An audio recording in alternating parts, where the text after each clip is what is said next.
I forgot to focus the camera, that's why I just saw that weird movement. Also, we got attacked by a bug and I did nothing to help, and instead of helping, I posted about it on the internet.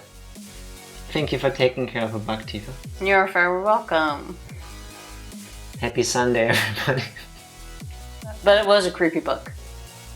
It wasn't a cockroach, but it looked like if somebody drew a cockroach from memory, but it was like super tiny. And silver. Yeah, it was weird. Stream bugged.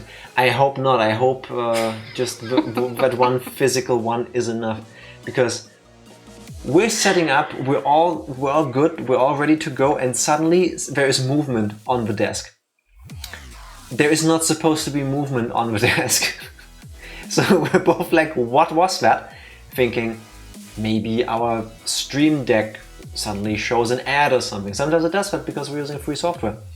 But no, there was a tiny silver looking bug.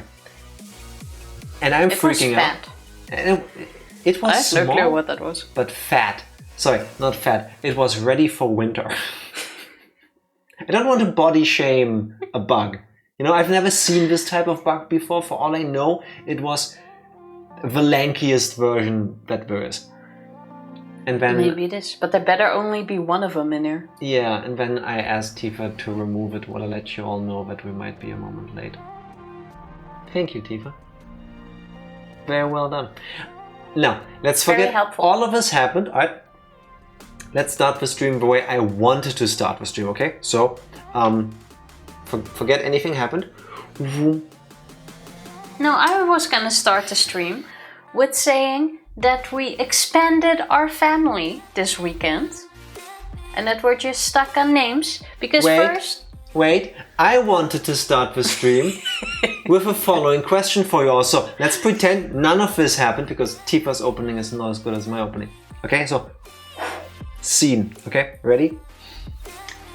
How long is the longest you've ever taken to give somebody their birthday gift? Because I want to say I lead now with 5 years. I'm 5 years late with giving Tifa her birthday gift. I told Tifa in 2019 for her birthday, which is in December, let's go to the zoo. And Tifa's like, yeah, sure, but how about we go when it gets warmer, when the weather is nicer? And that was December 2019. And then in spring 2020, a pandemic happened. And then that lasted for like 2 years. And then, yeah, we just didn't think of it or we didn't feel like it. So yesterday, I finally made good on it and we went to the zoo. Only 4 years and 9 months. Thank you for being this patient with me, Tifa. But we went. Like anyone gets anything from me. That's the smartest way of doing it. This way, you can't be late, you can't get the wrong thing.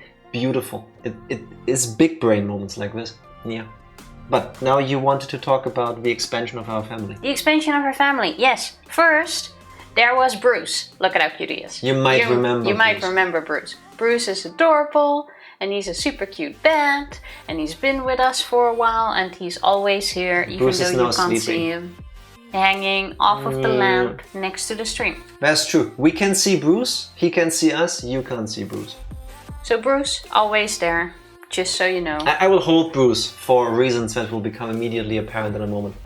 And now Bruce has a brother and he's huge. Look at him. Look at him. He looks so mad. It's perfect. Blah, blah, blah. Blah, blah, blah, blah. I still don't know what I feel about this. Blah, blah, blah. Yes. This would work beautifully if we were both in focus right now. But like this, I mean, it works. It kind of works. Blah. Blah. He's so big and he this can wrap one himself. does not spark joy. He's so cute. I think a tiny bat. I mean, look at it. It doesn't even have legs. It just has little feeties. Like this is adorable. Yeah, his feeties too. Like this is cute. I mean, look at the wings move. Like this is adorable. If this shows up on your porch, you would want to feed it honey. Like you would try to pet it. This is too realistic. But it's so cute. It's adorable. But I'm kind of stuck on a name for him. I'm thinking of Vlad, which is very I'm thinking of, bat-like. first of all, refocusing the camera. Or we go for Olaf. What does... I need to pinch it in the neck like a cat. What does this look like to you? Bats are so cute. Respectfully disagree. I disrespectfully agree with you. It's between Olaf and Vlad. Vlad, like the guy who Dracula is based on. But the first name that came to mind for some reason was Olaf. I mean, both kind of work. Olaf and Bruce. Vlad and my Bruce. favorite is still Bruce. I absolutely... Vlad. Yeah, I was leaning towards that. Nah, Bruce. But we can't have is still two better. Bruces. Yeah, Vlad. Oh, I thought you meant the name Bruce, not the... Yes, please meet Bruce and Bruce, the two bat plushies that we know. Cute. How about you put Bruce back where Bruce belongs and you put Vlad into whatever circle of hell you choose to pick it from? You can hug Bruce. That would be really cute if you stopped doing that on the microphone. I'm not touching the microphone. I can see it. There. That's still cute. I hope she is right and I'm wrong for your ears. Anyway, bats are adorable. And the shittiest thing is, I didn't even get to see giant ass bats. Because they don't have them at that zoo. Or we skipped it somehow. Tifa confuses every zoo she's ever been to and I don't know why. Then again, I guess I understand why, because they're all zoos. But when a bunch of years ago we went to Vienna for a short vacation once, we went to the place and they had this bat enclosure. But the bats there weren't small bats like and you could like go Bruce. in them. It was so cool. I'm not kidding you. The bats they had were the size of children. And they were awesome.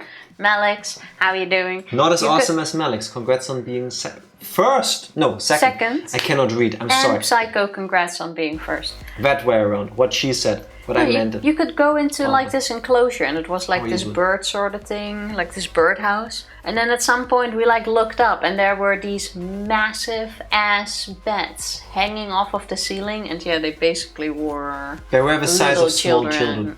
Yeah. And they were so cute, and I think I spent like an hour in there until Jack was like, oh, let's go. We need to see the rest of the zoo. Yes. I mean, I think it's adorable that you get so much enjoyment out of watching animals exist. But that's I don't know if you can see this, but her eyes are beginning to tear up. It's like me when I think of cute things. I also start crying. That's how cute it is. I think it's adorable that you are this way, but at the same time, like, I feel like once I've looked at them for a while, I've seen it. They were also just hanging there. It wasn't like they were flying around doing like stunts or like cool things. No, they were just sometimes being they stretched and yawned. That's and like stretch their wings. Like, that's 90% of your movement on a weekend. Oh, so cute. So cute. I want the big ass bat. I'm gonna share with you what I got from the souvenir shop because, spoilers, it's not a bat. I got it's turning away, it's shy, I'm sorry. It's a red panda keychain thingy. And it looks kind of derpy. And it keeps spinning, Tifa, I don't know why. I wasn't there. I think one of us needs to hold it like this, yes. It's beautiful. I think this does spark joy. I mean, look at it. I cannot tell if it's a fox. Like, if you just look at it from afar, like, now it's tiny for you, but is it a fox? It's a red panda. At least I paid the red panda price for it. I think the fox ones were cheaper. Maybe they ripped me off. And then Tifa's like, oh, why don't you put it on your rings? On your actual keychain with your keys. I don't know if you could tell, but this is wood and it's just painted on. So I feel like if I put this in my pocket with keys, it's gonna get scratched to hell and back, and I don't want to do that to the cute little red panda. Well, then hang it in the hallway on the board. I will find somewhere to hang it. Here. Or give it to Vlad. No, I don't feel your bad communion over there is the safest spot for my lovely keychain. We tried to watch the red panda, and then it was on one side eating leaves, but a tree was in the way, so we decided to move to the other side. We didn't upload them, but we got a couple of... we didn't upload them yet. But we got a bunch of pretty nice pictures of some of the animals we saw. I swear, some of them... I've never seen this before in a zoo. Some of them were posing for pictures. Almost like they were trained to do this. Like the zookeepers tell them, if you don't get them to watch you, if you don't get them to come back, you're not gonna get food today. Some of them were really leaning into like people taking selfies and pictures. Well, we can go back and see if they do that, because my birthday gift was a year ticket. An annual ticket. Or an annual ticket. Yes. So now we need to go back. At least 5 or 6 times, I forgot the exact price. But we need to go a bunch of times to make it worthwhile. We can do that. We can play Pokemon Community Days in there. But the best thing, there was this super fat pigeon. And I kid you not, it was the fattest pigeon I've ever seen. And it was with the donkeys. And there was a puddle. At the petting zoo. And it was at first, it was like washing itself in the puddle. And it looked absolutely adorable just by how massive it was. Mm-hmm. And then I think after shaking like 3 or 4 times, it got tired, because then it just went and just laid in the water. I think that pigeon is either like the smartest, most efficient food gatherer that I've ever seen in a pigeon, or it needs to go on a diet, because I was worried it couldn't fly anymore when I saw it. It was really, really broad. And not like big, you know, if an animal is like twice the size you expect, that's still like the proportions still make sense. But this pigeon was normal size pigeon head, normal size pigeon wings, double body. I think that was a bit more than double. So we went to the zoo and I watched the pigeon for like 15 minutes. And then we finally were I watched Tifa watching the pigeon bathe. Yeah, and then it was finally time to move on. Only because the pigeon managed to flew into a tree, which was really funny by itself. It struggled. It was a struggle. It was an effort. But the way it just went in the water, it was just really funny.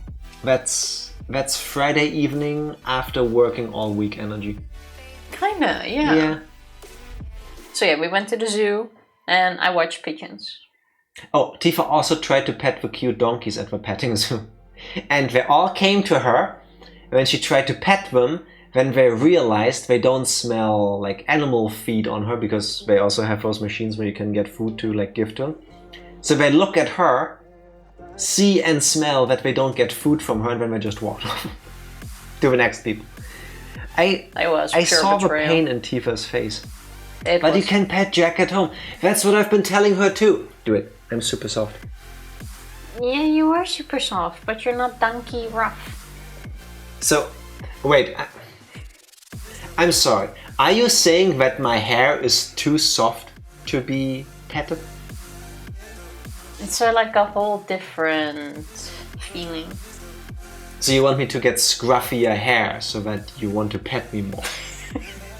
Because I think I can do that. No, you are nice and soft. How do you get scruffy hair? Because I use the cheapest shampoo money can buy and my hair is softer than silk. And I don't know why. It really is. It's disgusting. I'm God, if you're listening, if you exist, I don't know, I hope so right now. I want to trade. Give me clearer skin and you get my softer hair. Please, I'm willing to trade. Why have I been blessed with hair so soft? It's really annoying too when I put in a hairband and eventually it will slip out because my hair is too soft. There is no grip. I'll use shampoo, I guess. I think then it just gets oily, like greasy. Oh. I could try that. I would try that for you, Tifa. Yeah, that's true. I could throw some sand in there every now and then. But yeah, it was an interesting weekend. I walk too much. Usually we walk a lot, but for some reason now my right little pinky toe hurts. And I don't know why. I feel like we walked less than usual, but somehow my feet hurt just as much. How come? I do not know. Is it because we didn't go to the gym for like 2 weeks, almost? That could be... What, 2 weeks? No. 10 days. Now it's 2 weeks. Yeah, 2 weeks, yeah. For you, I actually went yesterday. I don't miss it. Yeah, but if you break the habit, it just gets harder to get back into it. So starting tomorrow, we'll go together again. No, I can't tomorrow yet. Only when my band-aid is Oh off. yeah, you still have your back. Oh. So I'm not going until Thursday. Do you specifically find reasons why you can't go to the gym? I think that's a very good reason. Oh no, I have to have a mole removed from my back. Now I can't go to the gym and the doctor said I should just rest. Which you, I mean, fair, you should, heal and stuff first. I get that, but what's it gonna be next week then? I'll think of something. Do you have more moles that are worth it to be removed? Yeah, like 2. Do you have some near your feet?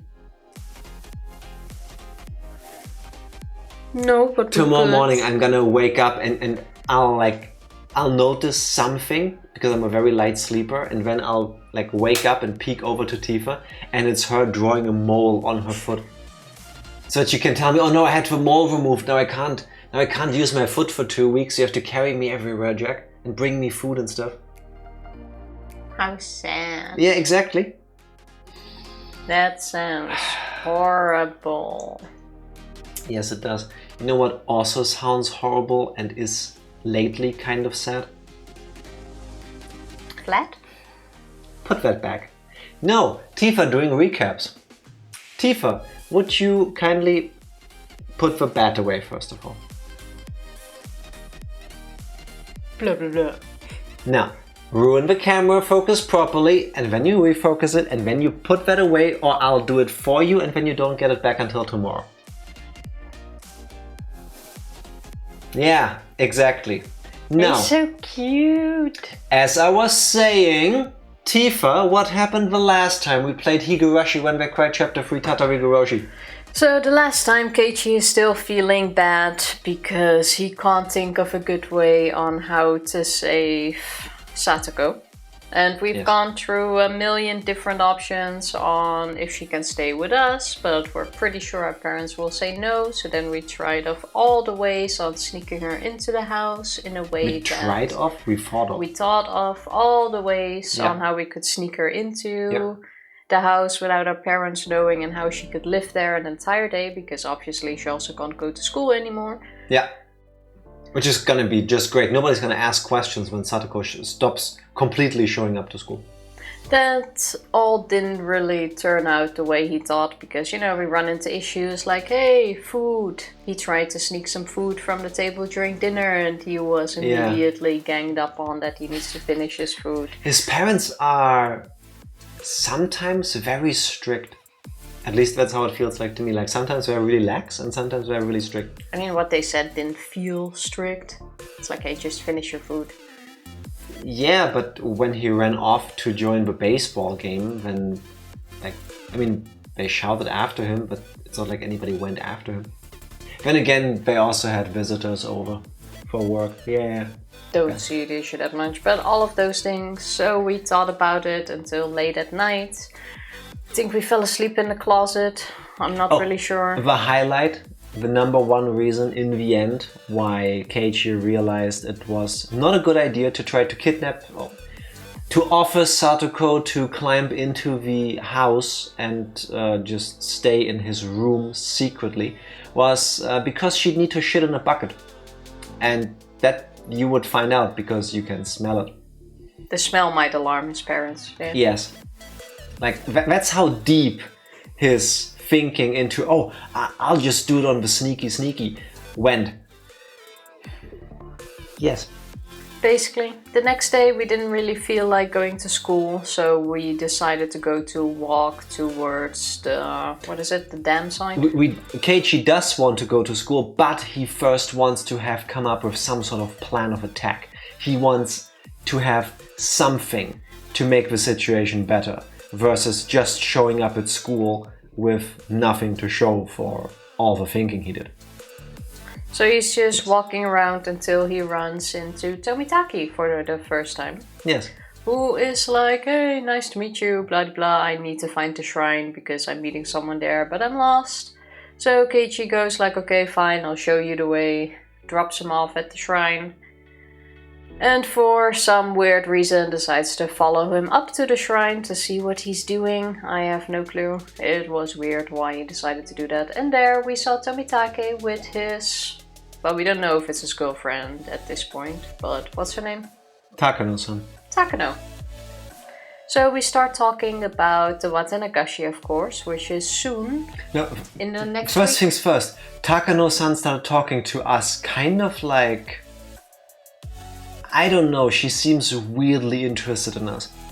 Like, I understand the whole, like, being new in town, new in the village, and when people take an interest in you because this person is new, I want to get to know them. Like, I get all of that, but she seemed to know a lot more about us than we knew about her. But everyone knows more about us than we know about them so far. That's because Keiichi's a horrible neighbor. I say that when I would be exactly the same. Yeah, but that has been a thing since chapter 1, where everyone knows us and we do not know them. No, I fully agree. I wasn't gonna go into it. Okay.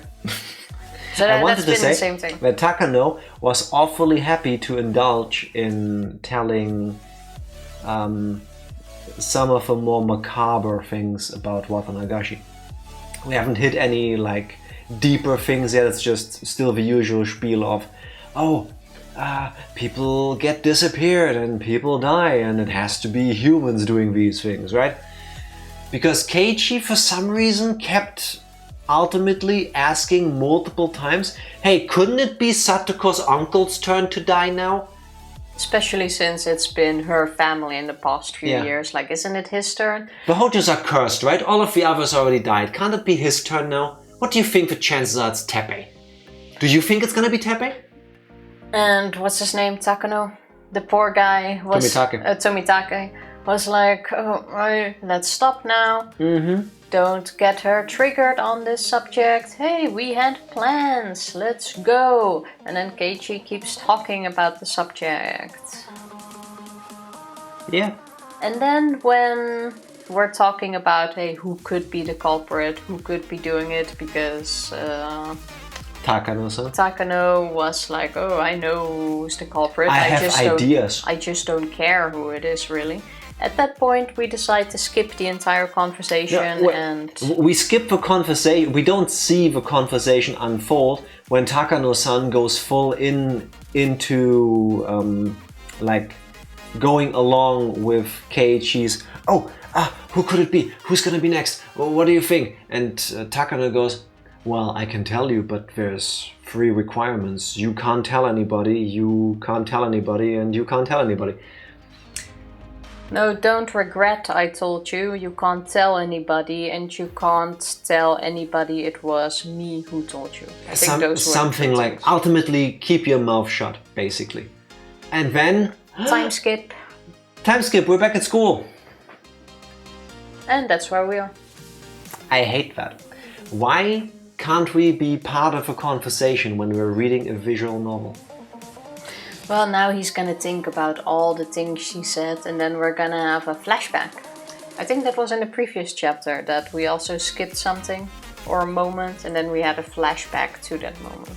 I feel like if you do it, even if it's just 15 minutes, if you do a time skip and then you do a flashback to what happened during the time skip, it's like, why you go in loops? Like, why not just tell us? Just keep you in suspense. Yeah, something's gonna happen that then triggers him to think about it, I guess. Something like that. So yeah, we're back at school. at least we'll have learned something, even if it's not us specifically learning it. Oh well. Yeah, that's true. Tifa, are you ready to Higu some Rashis? I'm not, but let's do it anyway. Go for it. Video games. Take another sip of water. Me. So the question is how late we are now, I guess. Many of my classmates were playing freely in the schoolyard. A few of them had just run out of the school building after putting on their shoes and tapping their toes to the ground. It looked like they had just finished eating lunch. Were you also just eating lunch? No. You biting down during your yawn hit that perfectly. From a time manipulating standpoint, I guess I succeeded. From a time manipulating standpoint. That is the most arrogant way I've ever seen anybody talk about them killing time. Oh, I've just manipulated time a little bit until I've arrived. No, you're late. Oh, Maebara-san! Are you okay? A few girls noticed me and came running over. It was only natural they were worried. You'd think if someone wasn't there in the morning, they'd be out the rest of the day. Well, I'm just late for school. Don't worry about it. Anyway, what about Satoko? Did she come today? The girls exchanged glances. I saw a thin shadow fall over their faces and knew the answer without needing to hear them reply. Satoko was absent today too. When all was said and done, after being out 3 days, she'd only come back for 1. And now she was out again. Who knew she would come tomorrow? Yeah, but the teacher said she got a phone call from Satoko-chan. She said she had a cold. Chi-sensei said everyone should make sure to rinse their mouths out really well. Wait a minute, she is sensei? That's a little too fig-headed, don't you think? You're a teacher, aren't you? Why can't you be more sensitive and catch on to the fact that your pupil is sending out an SOS? But even if she did, there was nothing we could hope for. The most she could do was a home visitation. She didn't have any right to Satoko from her uncle. She didn't have any right to take Satoko from her uncle into safety. No matter the result, it would end up just like the public agencies with a wait-and-see attitude. Isn't that also putting a lot of pressure onto teachers? Teachers can do a little bit more than that, I want to think.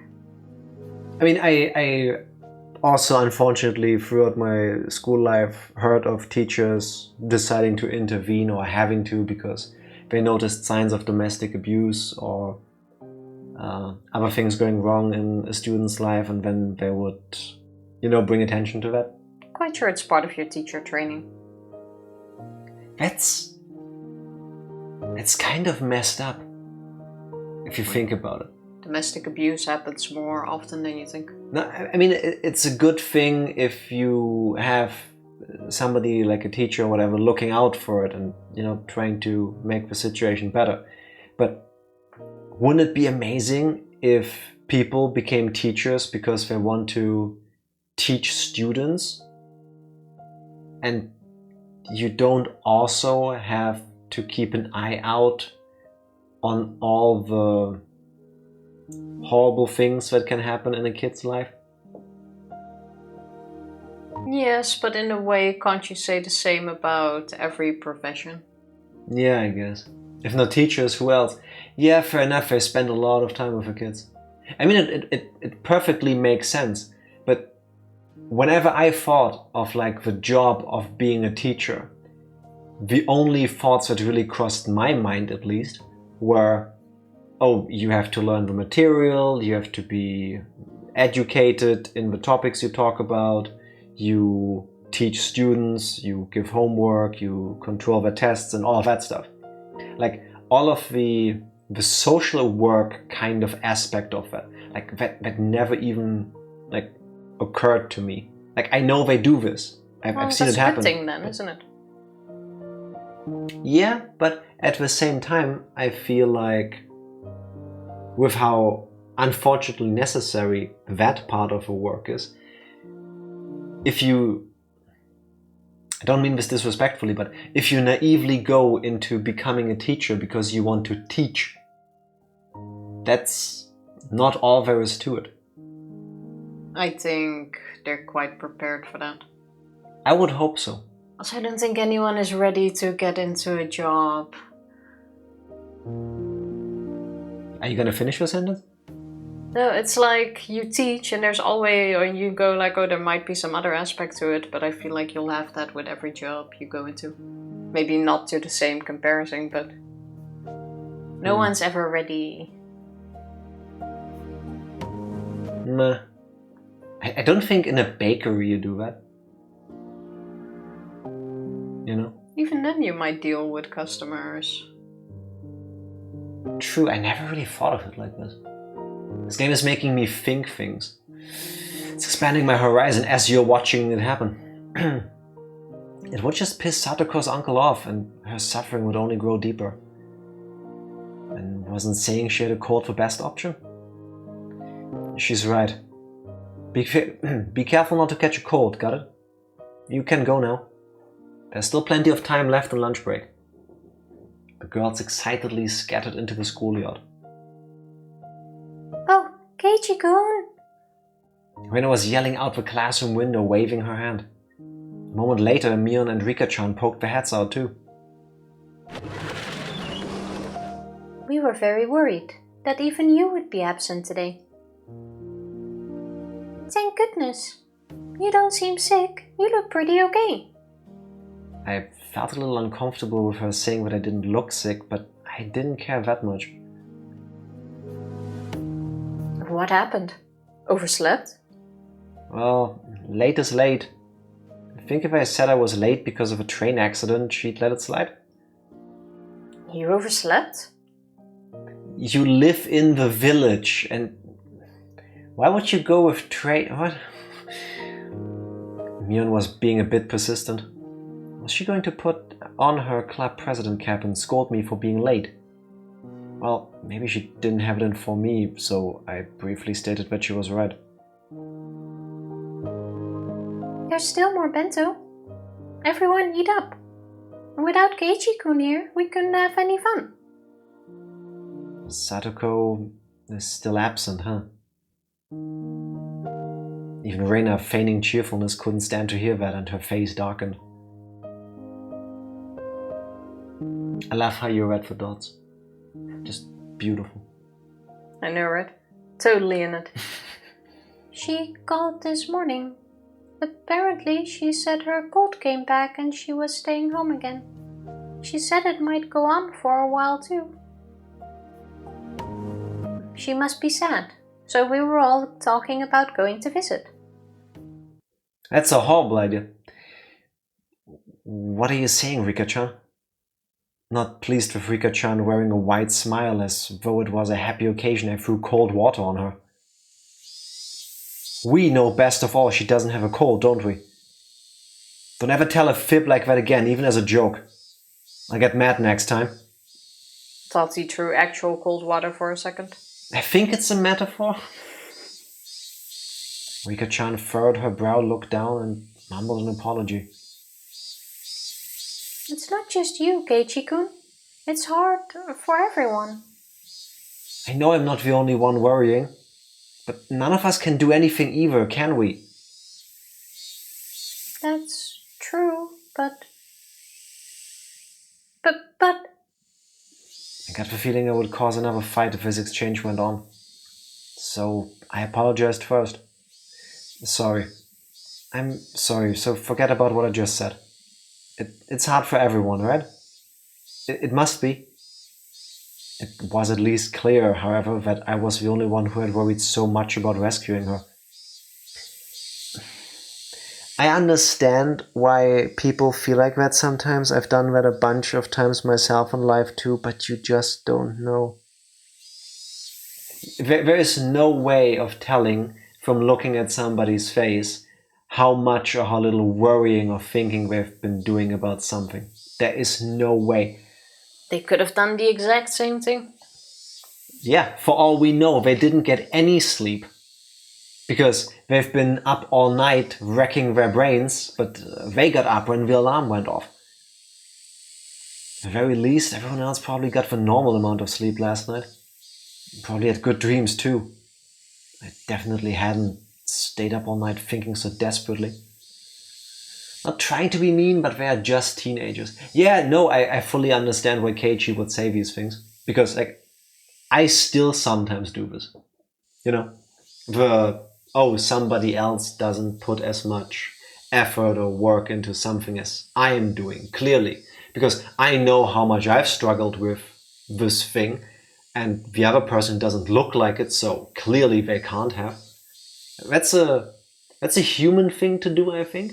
But also one of those things where the earlier learn that is just not a good way of going with your thoughts, the better. It's a frustrating situation. Yeah. I know it might not be what you want to hear right after you get to school.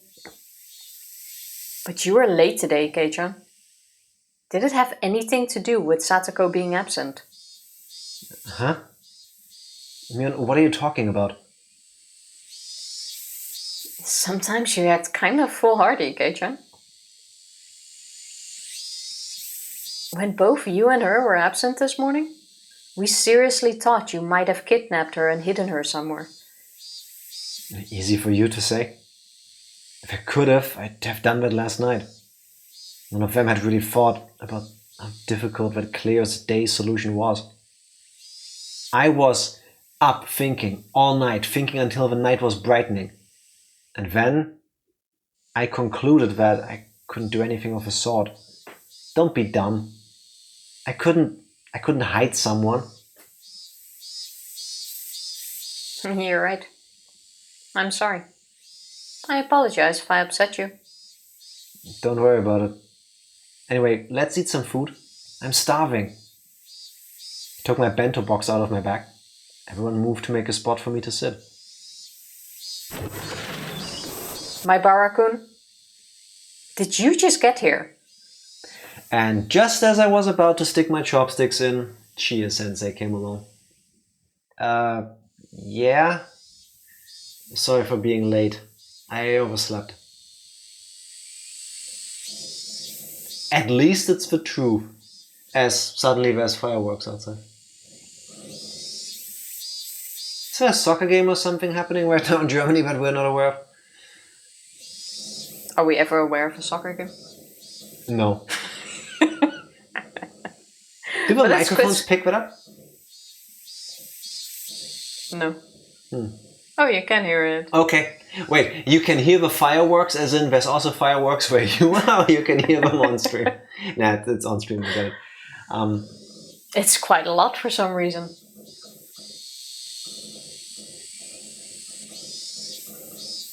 Guys, you're kind of ruining the moment we're having here. Funny thing, I heard some yesterday. I guess it's because it's late September. It's not the harvest parties are happening, but it's the last days of summer. At least over here where we live, the weather next week is gonna get actual autumn, fall with rain and stuff. We still had some sun this weekend. So I guess people spend the last summer weekend partying, which cool. Could be. But stop having fireworks so close to my apartment. What the heck? Even the teacher was giving me that strange look.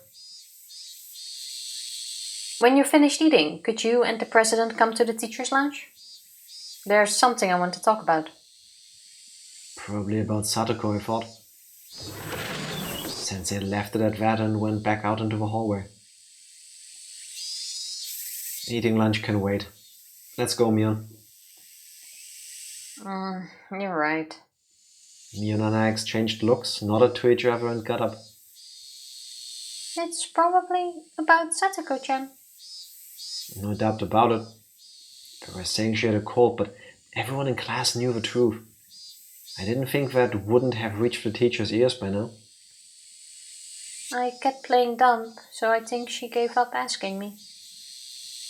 Revealing the truth to the teacher would only worsen the situation. Was that why she hadn't said anything? Or was it because she was Satoko's friend and knew that she was trying to endure the trial of her uncle's abuse in order to get her brother to come home? What should we do? Maybe we should use this chance to get a collective opinion. What do you want to do, Rika-chan? Meep. I too would like to meep sometime. Don't we all? So far I found it doesn't make the situation better usually. It sounds really cute when I do it, but Satoko's closest and best friend was Rika-chan. However much I pretended to be her Nini, it didn't come close to the amount of time they'd spent together. So I felt like her opinion should be held in the highest regard. I know why Satoko is enduring her uncle's torture. Everyone looked startled and turned to me. Back then, whenever Satoko was abused, she probably cried and hid behind her brother. But Satoko thinks that, in the end, that's why her brother ran away. Who did you hear that from? The coach, I bet. I nodded quietly. Satoko believes her brother will come back if she can withstand the abuse. Maybe that's why she's trying to push through. But that assumption has nothing to do with Satoshi coming back. It hurts to say that about Satoko, but it's the truth.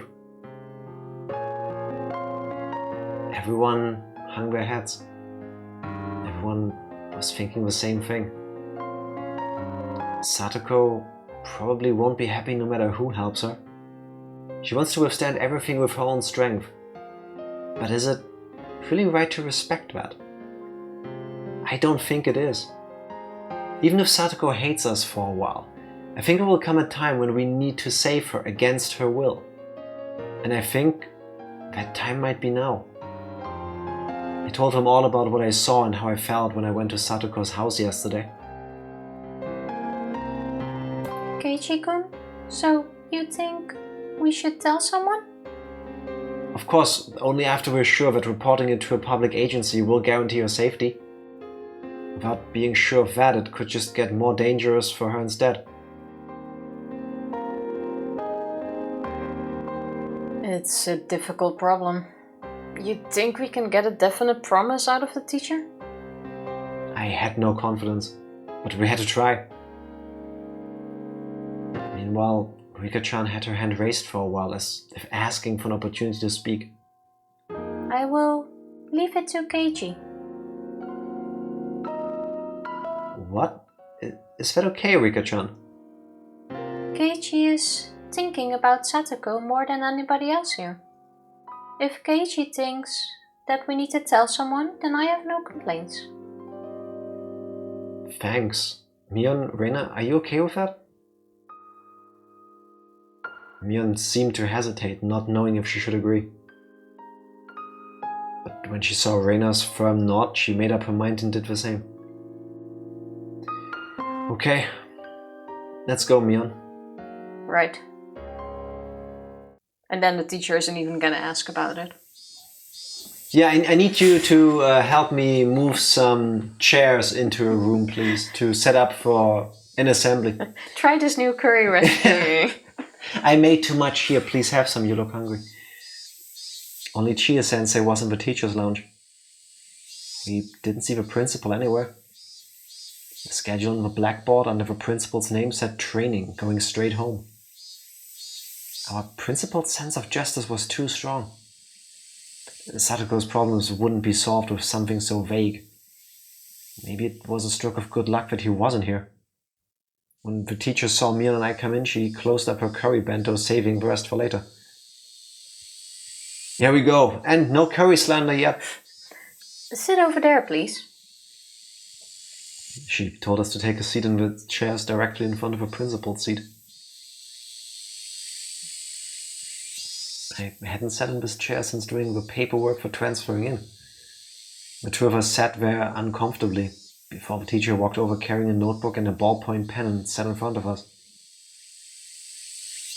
Maebara-kun, you were absent this morning. Did something happen? I'm sorry, I overslept. Really? I have no reason to lie. She narrowed her eyes at me in suspicion, like a hawk. Now I was sure of it. She wanted to talk about Satoko. In any case, I think you two already know, but your friend Hojo-san has been away frequently lately. Neither Mio nor I had anything to say in response. But the teacher proceeded, not minding. Would you happen to know anything? There are some people in class spreading bad rumors. Mion looked down and remained silent as though she were being lectured. She sent me a quick glance. Everyone had made up their minds. They'd be leaving things to me. Mion-kun? Or you, Maebara-kun? I won't get mad or anything, okay? If you know something, I just want you to tell me. He's also the only one that, knows firsthand, right? The others all have heard from other people or they have suspicions, but Keiichi actually went there. So he knows best what's happening there. Well, that's true. He's the only one that saw the proof. Yeah. Sensei, can we ask you a question first? She must not have anticipated that response. She looked surprised. I don't know what rumors are going around about Satoko in class, but if those rumors happen to be true, what would you do, Sensei? Well, what would I do? If it's true, then I can't leave it alone. Can't leave what alone exactly? What would you do? Sensei's eyebrows shot up. Maybe I said it like I was trying to pick a fight? Maebara-kun, I'm being serious here. So am I. I'm also being completely serious right now. Please answer me. If it were true, what wouldn't you leave alone? Sensei took a few breaths and then began to speak slowly. First, I'd have to visit Hojo-san's house to confirm the situation. Her uncle might get mad and drive you away though. Well, okay. Let's say you did meet with Satoko and her uncle. Then what? Then I'd ask whether it was true. Oh my god. Yes. Always ask the question with the victim and the abuser in the room for optimal answers. What could possibly go wrong? Once I got the facts, I'd go from there. Please stop talking so vaguely. What exactly would you do? Even despite my tone being so provocative, Chie-sensei bit back her emotions and listened calmly. I thought then that she was a good teacher. Chie-sensei really did have her students' best interests at heart. But she didn't have the power or the authority to save Satoko. If she let her sense of justice run away with her, the situation could get more complex. Sensei folded her arms, and for a few moments she closed her eyes as though mentally concentrating. And when they opened again, there was a strictness in her eyes I'd never seen before. There's a law called the Child Welfare Law. It clearly states that abuse against children will not be allowed, no matter who it is. So it would seem. Then what? I'd contact the Okonomiya Child Consolation Center. You said just now that I would be turned away, didn't you? Child welfare officers can bring the police with them if the situation demands. They will not submit to intimidation. How many days would it take after you contact the social worker and submit the paperwork for her to be saved? It would be the same day. Their job is to guarantee the immediate safety of children. I know that. That's if they decide there's an urgent need. If they didn't, then they'd do the same as you. They'd go from there. They'd just wait and see, right? They'd just watch. It would make Satoko's uncle's mood sour and Satoko would be stuck with him there. Kei-chan, that's going a little too far. I'm not lying, am I? Last year or the year before, whatever. That's exactly what happened when the child welfare people came, isn't it? And what happened then? You and Sensei would know a lot better about it than I would. I had said too much. I didn't need Mion to tell me that. I was talking crazy and itching for a fight. I was supposed to be telling her about the situation only after I was sure we could save Satoko, but I basically told her everything right from the start. Chie-sensei looked at the clock, stood up and picked up the phone at the principal's seat. Hello? Put me through to extension 3455, please. Is this okay, Kei-chan? Is this really okay? It was too late. The die had been cast. Now we could only pray. Oh, thank you for answering my call.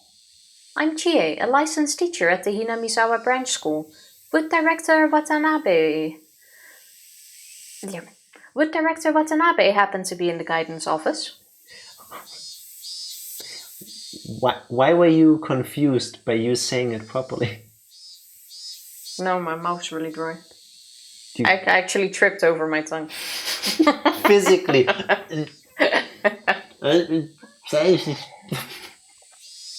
That's awfully cute. Yes, that's right.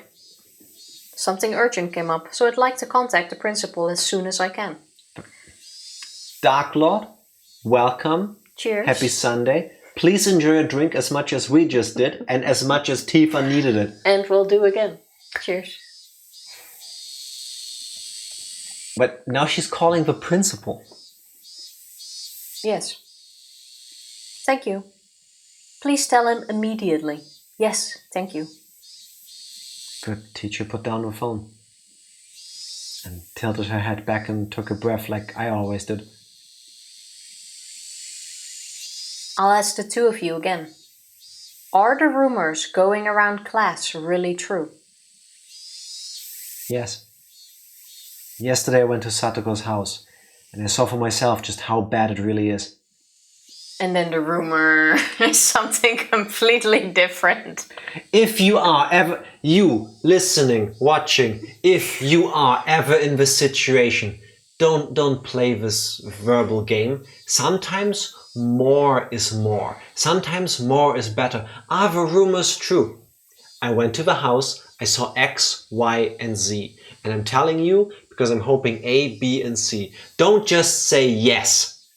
So Satoko was selling crack on the schoolyard. Yeah, exactly. Yes. This is how the typical miscommunication happens, because we all assume we're talking about the same thing, but we're not.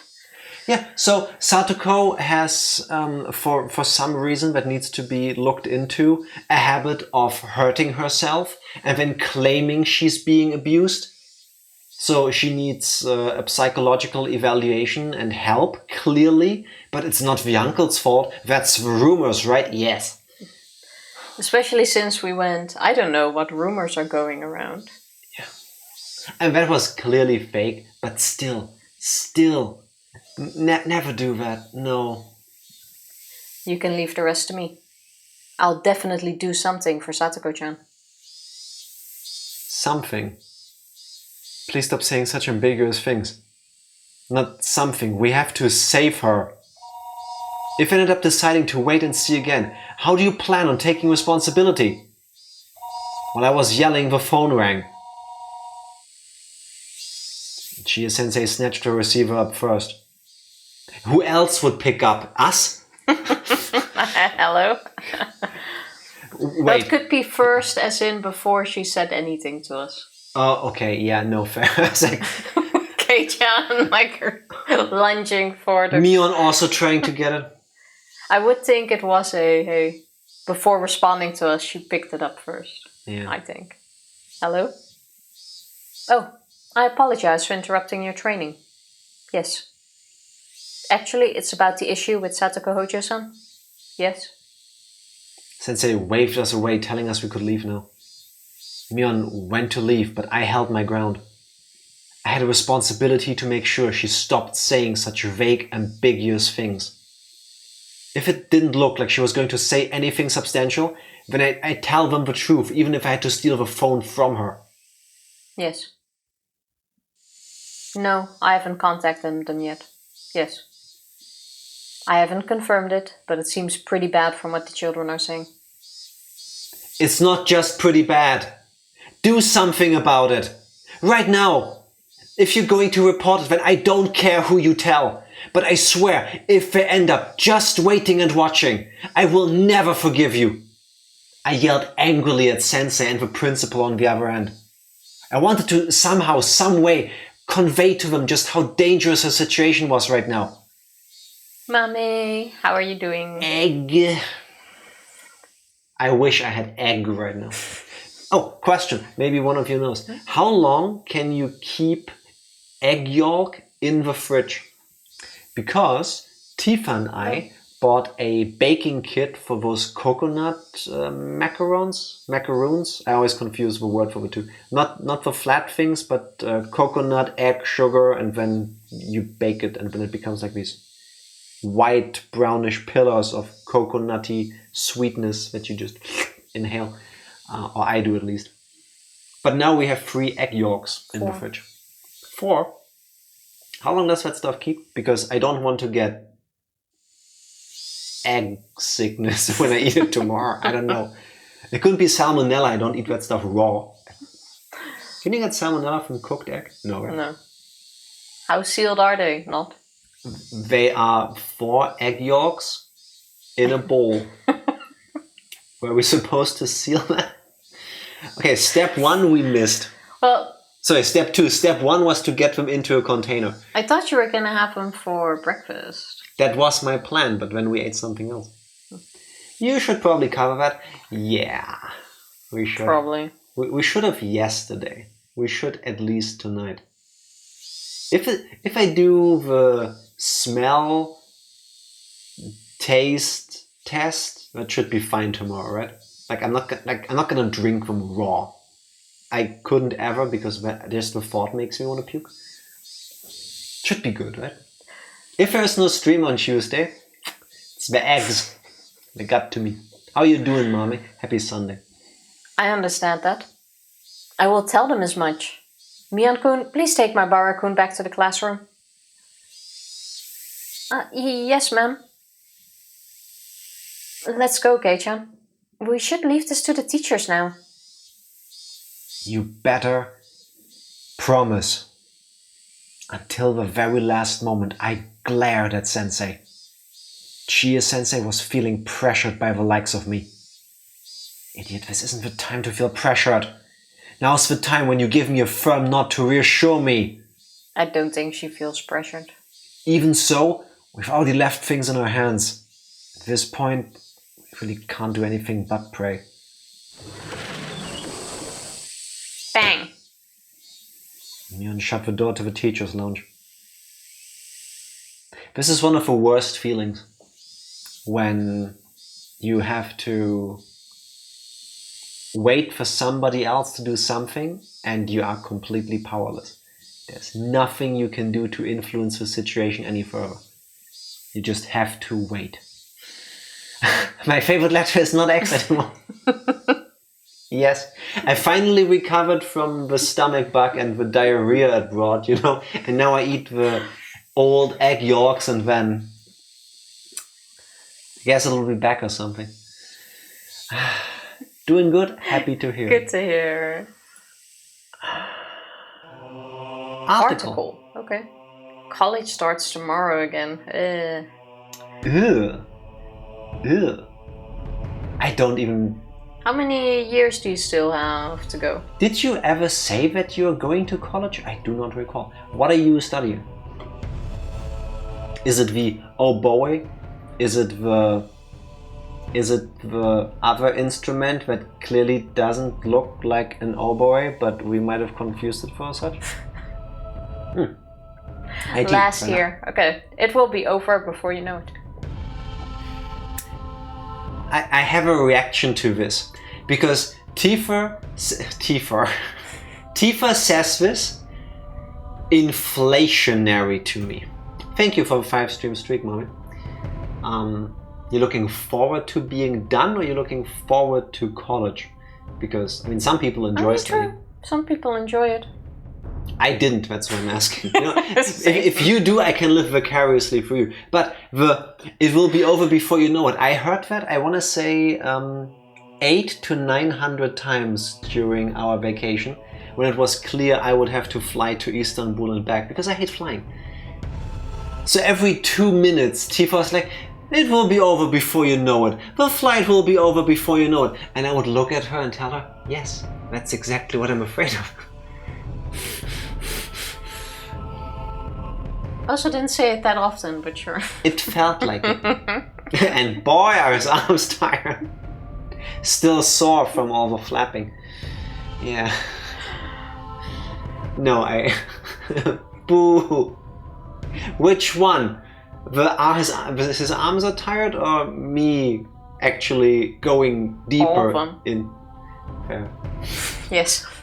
Yes, all of the above. Yes. Okay, yeah, fair.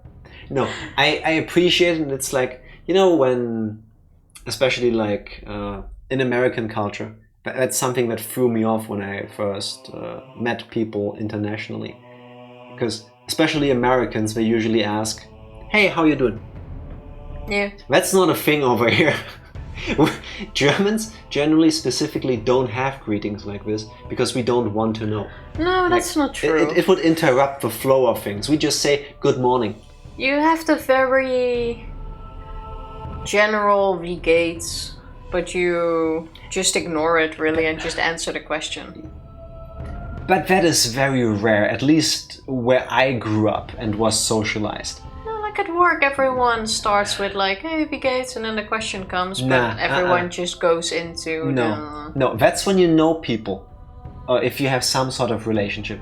The general greeting is completely non-confrontational, and it's just about the time of the day. Guten Morgen, guten Tag, guten Abend, good morning, good day, good evening. Fair. And you don't just say it to a random person, as a lot of Americans do when they first meet someone, or when you go into a conversation. Yeah, fair. Or, as Psycho put so well, Mahlzeit, mealtime. You say that around lunch or dinner time usually.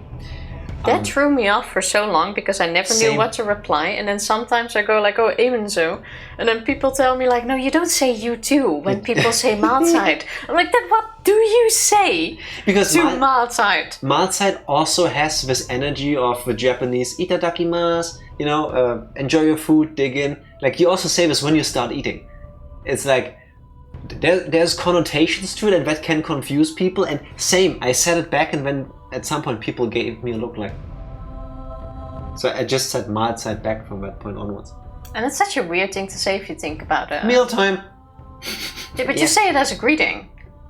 And also to you. No, you don't say that. That's the thing, you don't say to you as well. I was very confused when I heard Mahlzeit in the bathroom at work. Yes, I mean, some people use it as a greeting without the connotation of food. But for people like me, where I grew up only ever hearing that when food was involved, this is not the greeting I want to hear in a bathroom at work. Like, no. Yeah, the proper return to Mahlzeit is just to say Mahlzeit back. Yes. Or thank you. That's it. Danke. Thank you. Yes.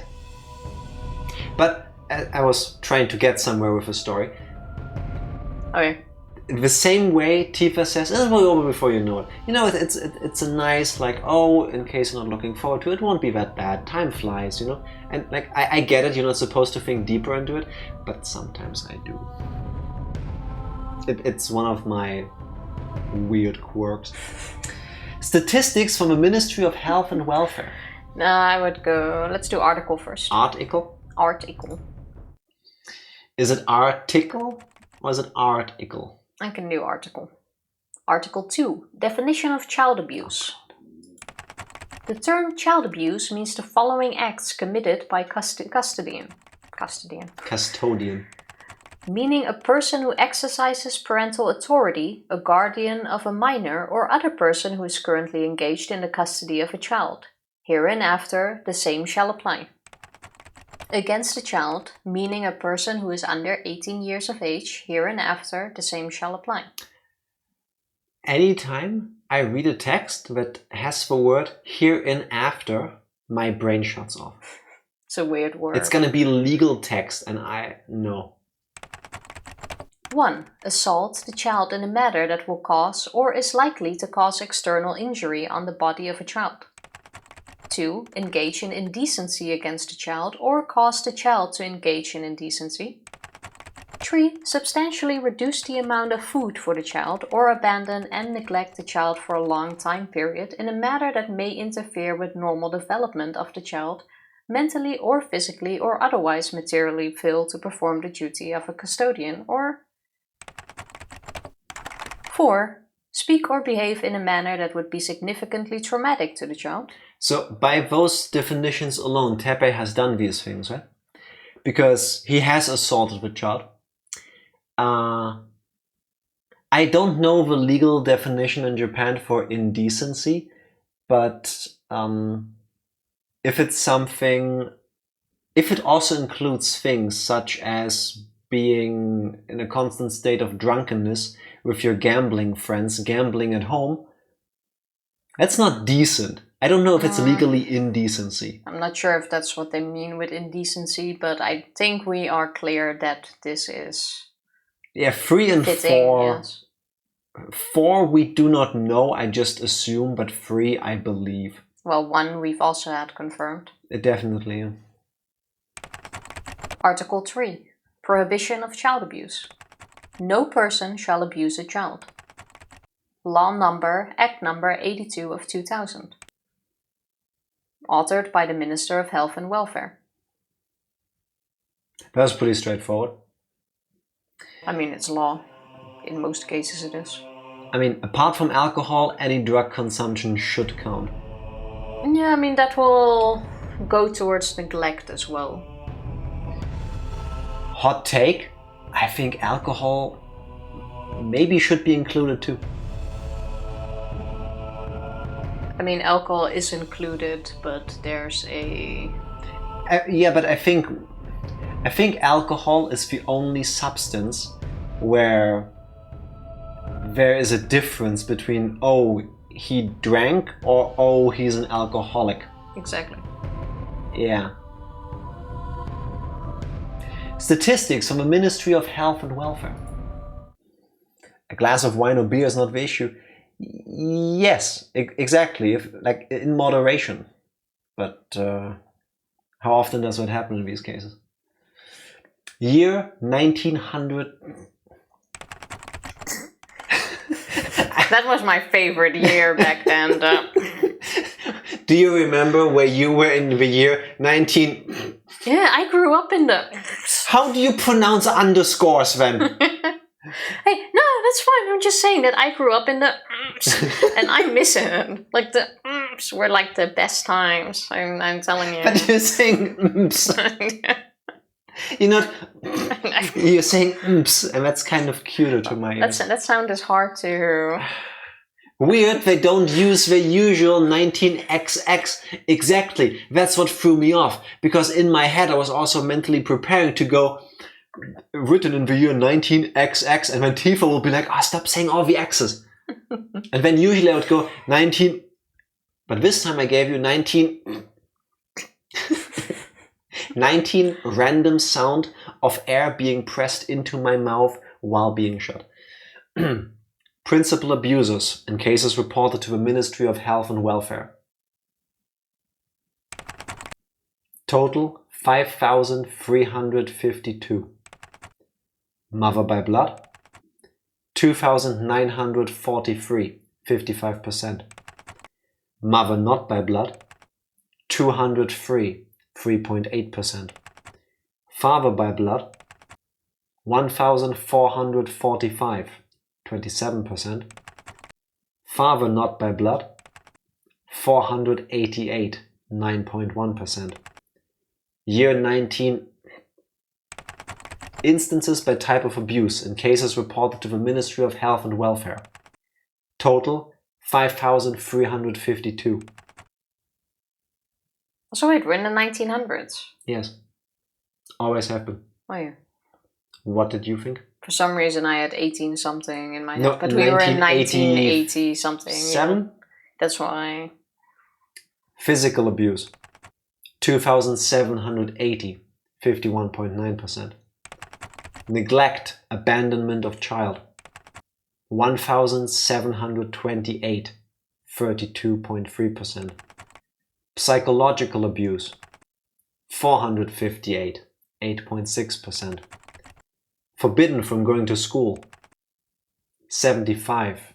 1.4%. Sexual violence. 311. 5.8%. Expected those numbers. Fuck you for ending on that. Fuck you for ending on that. Why? I know these things happen. I understand that.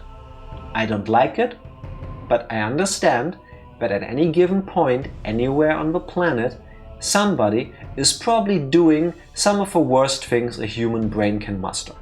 I just accept that and I don't think too much about it because it gets me depressed. Satoko being in this horrible situation is enough for me to stomach. It already makes me feel a certain way. And I don't want to feel more of that because I want to protect myself. Going through the statistic, I'm guessing those are the accurate numbers from the time. At least they seem like they could be correct. But to have you read specifically sexual abuse as the last one, and that's when the sound effect kicks in, the entire time, not as with the other reports, having a just a normal neutral background image of a report or something, like in the preview picture here, you know, it's just a booklet or it's a book, it's open. But to have Satoko there the entire time in her, like, with a broken Satoko there, and then to end on sexual abuse, and then to have the sound effect kick in when you get to that line. Well, I'm not really sure what they even want to do with sharing statistics. Telling you the likelihood of whatever is happening to her. I guess. The trick is to not consider those people human. I think in this case the trick is to just... I guess. Not consider it people at all. Well, it's kind of what you're saying, but to just look at these numbers and see numbers. You know, do like you're at the top of a corporate food chain. Everything below you is just a number. I'm thinking that somebody is gonna get into some sort of physical altercation with Teppei and maybe his friends, and somebody is gonna die. Well, I think that someone's gonna die. It should be obvious this far in this game. Yes, but yes. I'm not counting it as a prediction. But I mean, in the somebody is going to die. Jack Von Egg. That's actually a really cool name. Thank you for getting me out of a rut I was getting into. No. That was well guessed. How did you know, Jack? I know. How did you see? It took me 3 chapters. How did you see it coming? Let me rephrase, and then we should take a short break. In the battle for Satoko's well-being, I believe somebody is going to die. And if you think for a moment, if you put yourself into the shoes of Coach, for example, who, I don't know why exactly, but he seems to have some sort of love for Satoko. Maybe because he witnessed some of these things happening to her and he just thinks it shouldn't be like this. Maybe there's something else she did that really makes him like her. But how long can you watch horrible things happening to a person close to you before you snap.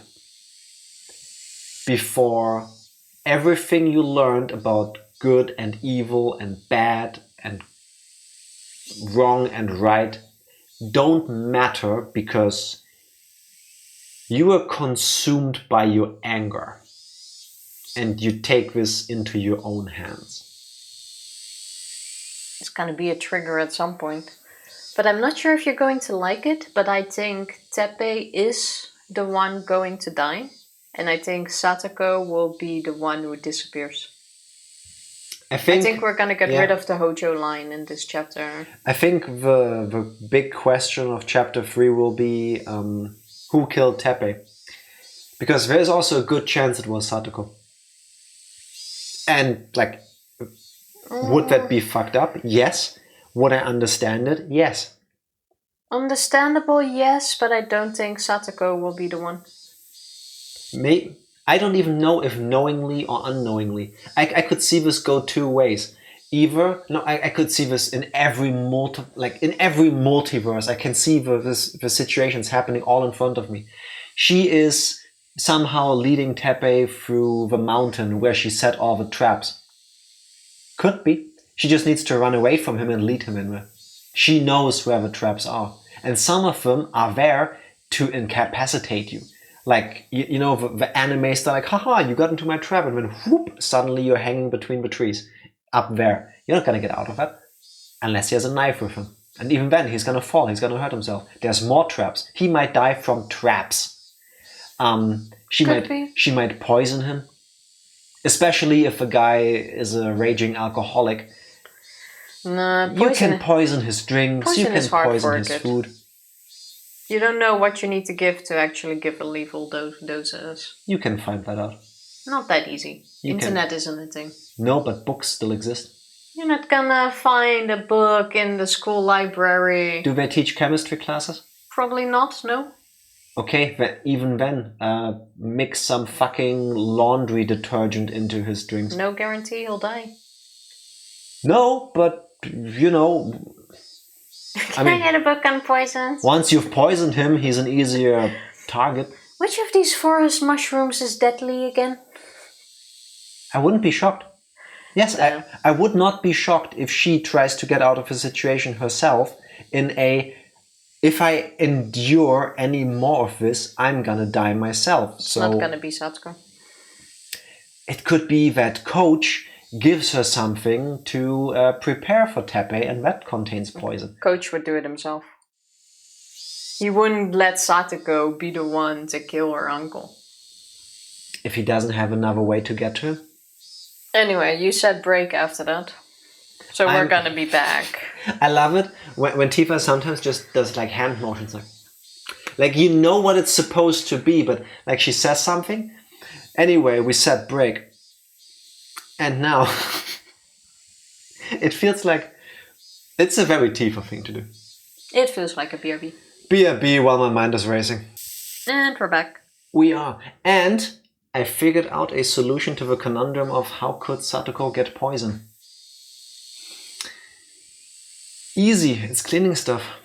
Isn't there 2 household cleaning things where they even specifically on the label tell you to not mix them because you're gonna make, I think, mustard gas? I think it's detergent and... I'm gonna Google this, I'm gonna land on a list. I'm not... German police, I'm not turning on incognito mode because I'm looking this up for scientific purposes. Bleach and vinegar. There you go. Doesn't mean she knows. When you mix chlorine bleach, which contains sodium hypochlorite with vinegar, this will create chlorine gas. There you go. A highly dangerous chemical that's actually deadly in high volumes. There is a warning label on those things, specifically so that you don't do this. Yeah, but then you might still not know. Besides, it's deadly in high dosages. You don't know what a high dose is. And even then, she's not the one going to do this. I'm sorry, but if the only way I can get out of this hellhole of abuse and Lord knows what is all exactly happening, is to throw a cocktail of bleach and vinegar over you. Satoko is not the type. 99% of all of these cases will sit through it. There's a lot of stuff you shouldn't mix. Yeah, exactly. That is also the case. Saying bleach and ammonia is very dangerous and will release toxic gases. Yes. Read the labels, people. I'm not saying you should be doing these things. I'm just pointing out that this is something that's been used in other stories before because they're common household objects. People have these at home. And next chapter.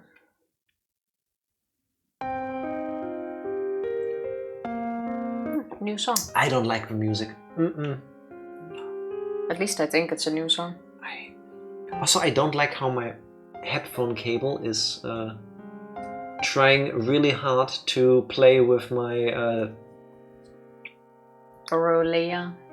What's it called? Yes, what she said. No, but I mean, you can see the cable here going down here, and usually it like rests on my like collarbone. But today, for some reason, it's trying to go into my TOS area, and I don't know why it does, but I need to tape it inside my shirt. The die of fate had been cast. Reporting to a public agency, which we kept being warned, could instead result in something far worse for Satoko if we didn't have the evidence first. And just like that. Had I failed? Had I let my emotions get the better of me in that moment? Maybe I should have stayed silent and left everything to Mion since she had been relatively calm. I remembered the punishment game where we had to badmouth Curry and how me saying anything would have made it worse, and Satoko told us to leave the talking to her. Maybe it was the same thing here. I was impulsive, so maybe I should have just shut up and looked at the floor. But it was too late to lament it. The die I had thrown wouldn't be coming back into my hands. All we could do was pray for something good to happen. Keiichi-kun, you did everything you could. So leave it to the teachers now. Okay? Everything I could. If I really gave it everything I had, if I had really struggled, I would have dragged Satoko out of her home last night and hidden her in some abandoned house. I didn't, so that means I didn't do everything I could. Stop thinking about it, alright? You're being a little too persistent, Keiichi-kun. At this rate, you'll collapse. Just leave me alone. I left her with those words and stared lazily up at the ceiling. That powerlessness. And when your mind starts playing tricks on you, like, oh, you could have done this. Why didn't you do that? Why were you such a coward that you didn't run back and just grab her and run away with her? It's always the what ifs. Yeah, but Keiichi, I think like once or twice during all of his like spiraling, actually, I think had the right thought. I'm powerless. Like, you can do things, but you cannot solve the situation by yourself. It just doesn't work like that. I wondered if I'd really got Chie-sensei to understand. Would the public agency intervene and solve everything within the day? Would they acknowledge the abuse and guarantee her safety? After lunch break, our afternoon classes were mostly self-study. The teacher came back to the classroom occasionally, but then the phone in the lounge would ring and she'd have a long conversation with a caller. Everyone in class got the feeling they knew what those phone calls were about. I call this mental anguish rumination. I didn't know that is the term for it. I hate rumination. Been there, done that, bought the shirt, and been trying to sell it. Not sell it, that means giving it to somebody else. Trying to get rid of it. Throw it away. Sensei came trotting back from the classroom. I'm really sorry for all the phone calls recently. Let's call it a day. President, please lead the class. Everybody stand up. 10, hut! Oh wait, that's football. It looked to me like Sensei had been wearing a dark expression ever since lunch break. It wasn't a very relieving expression. It wouldn't be. Even if Sensei 100% understood the situation and passionately explained it to the other person. At the end, the Child Consultation Center, as a public agency, would be the ones to decide whether to get her to safety. Sensei understood that as well as us, and that's why she looked so unreliable right now.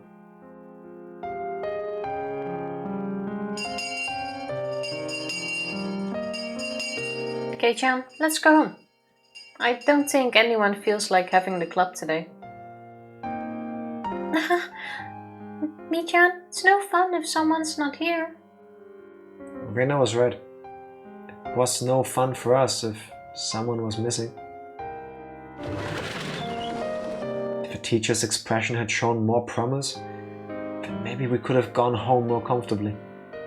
But I couldn't let myself feel relieved. I couldn't be naive and tell myself all I can do is pray now that the dice have been cast. Just in case I didn't get her to safety and decided to wait and see again, I'd need to take further measures. We've asked for people who could do something official already. Then there was one more place that was worth asking for help. She might laugh it off, or I might be right and I could be endangering my own life. But I'd try. Who is he talking about? Ooishi? He said she. She might laugh it off. But who could that be? Mion's sister? Oh, Mion? Is it okay if I stop by your place today? You've got a lot of manga, right? I want to borrow a bunch of them. Shion? Huh? Sure, I guess. There was an ominous meaning behind my words, so Mion realized what I really meant right away. I wanted to talk about something alone. That's what I meant. Mi-chan, Keiichi-kun, let's go home. Rena already had her shoes on and was waving to us from the schoolyard. Mion's house was gigantic in every way imaginable. The house itself was a vaguely old-fashioned traditional Japanese house, but the yard, I guess, or their plot of land, was enormous. It easily convinced me that they really were major landowners with Hinamizawa under their thumb. Yeah, let's just wave off the whole Yakuza thing, it's fine, they're just landlords. He doesn't know yet. He kind of does. Not yet. Mion brought me through the guest room and a servant brought us some tea. Wow, you really are rich, huh? You even got housekeepers. Grandma and I are the only ones who live here. I wouldn't be able to do everything myself. The servant left, telling us it was 5 o'clock, then withdrew with soft footsteps. We have people come in to take care of Grandma and clean 2 or 3 times a week. They come in rotations of 3 or 4, so there's someone here almost every day. Only until evening, though. Oh, and if we're having a party or something where we need more help, we call up different people. If you have the money to hire all these people, then just take Satoko in. I glared at her as I fought that, and Mion seemed to catch on immediately. The highest selling manga of 1983 would be Kinnikuman, a manga about superpowers wrestling. I hope there's gonna be wrestling manga mentioned in a moment, because otherwise, badly written. Somehow doesn't seem like the type. Oh, sorry. It's fine. I know it's not a money problem. Just to be clear, my family may be rich, but it's not money that I can use freely for myself, okay? I don't want you to misunderstand that. It kind of looked like I was bullying her. Mion had been apologizing to me a lot lately. Was Mion the sort of person who would do that this much? Maybe it's just that I've been looking so grim lately. So, what's up? You had something to talk about, right? I have something pretty serious to discuss, Mion. This will be sudden and you might be surprised, but I want you to hear me out. Huh? What? Oh, I'll give you a way out first. Even if what I say is true, you don't need to admit it. You're allowed to play dumb, but I want you to listen until the end.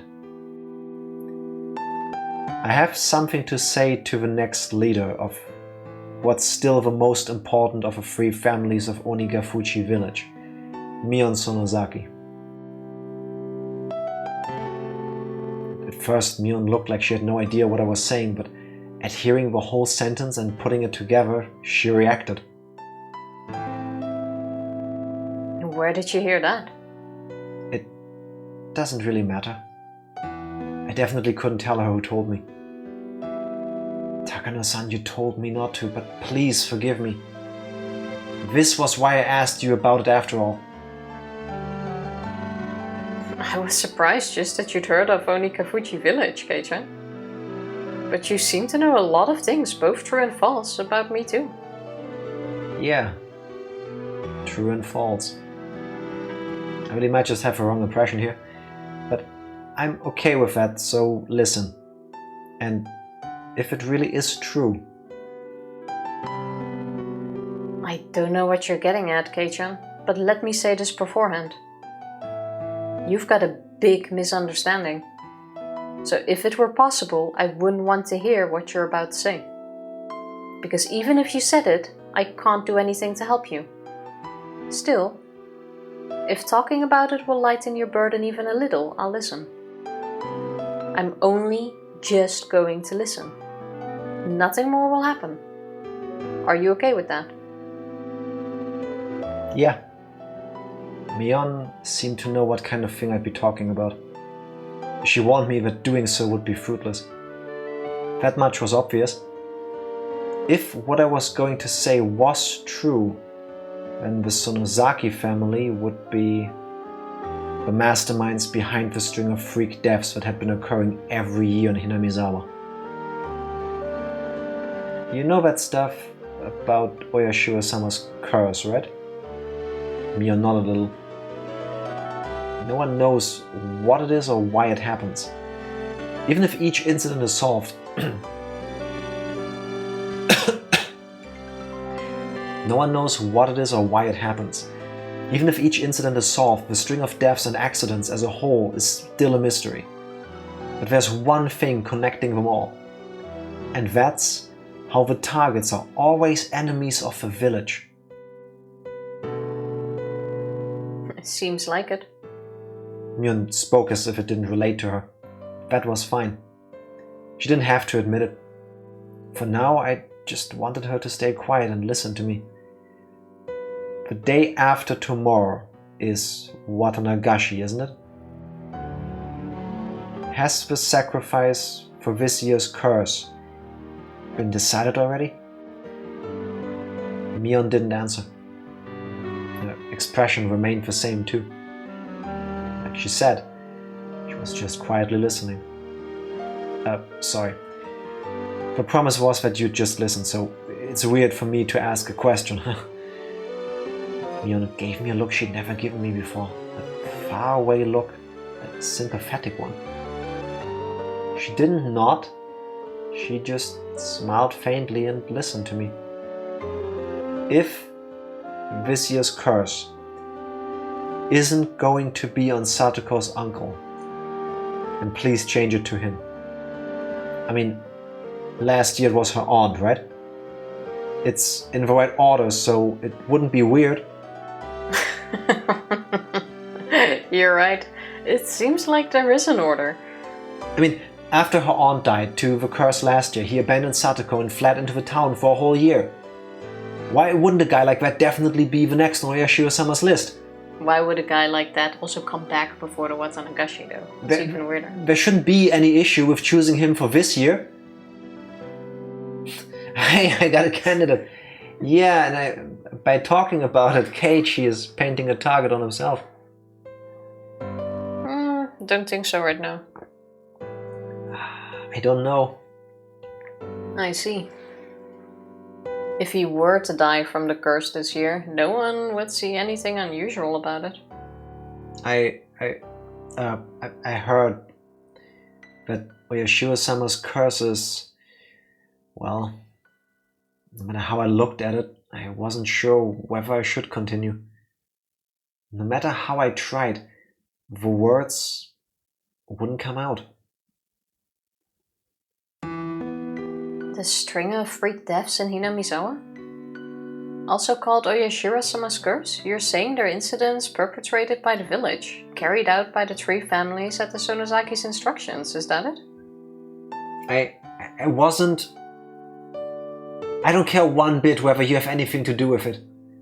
I'm just saying, if you have any way of communicating with whoever decides the targets of a curse, then I just want you to tell them to choose Satoko's uncle. Please. Everything you've been saying has been terrible. If the freak death incidents in Hinamizawa were carried out by the will of the Sonozaki family, that would mean the main culprit would be me, wouldn't it? I would have chosen the target of the curse, given the instructions, killed many people and gotten rid of others. You're calling me a murderer, Keiichi. I didn't say that. Didn't you listen to me? That's exactly what you said. I don't care whether you're the one behind the murders or not. I just don't. Even if you were the culprit, it doesn't change the fact that you're my friend. It doesn't matter at all. If the police were chasing you, I'd come to help.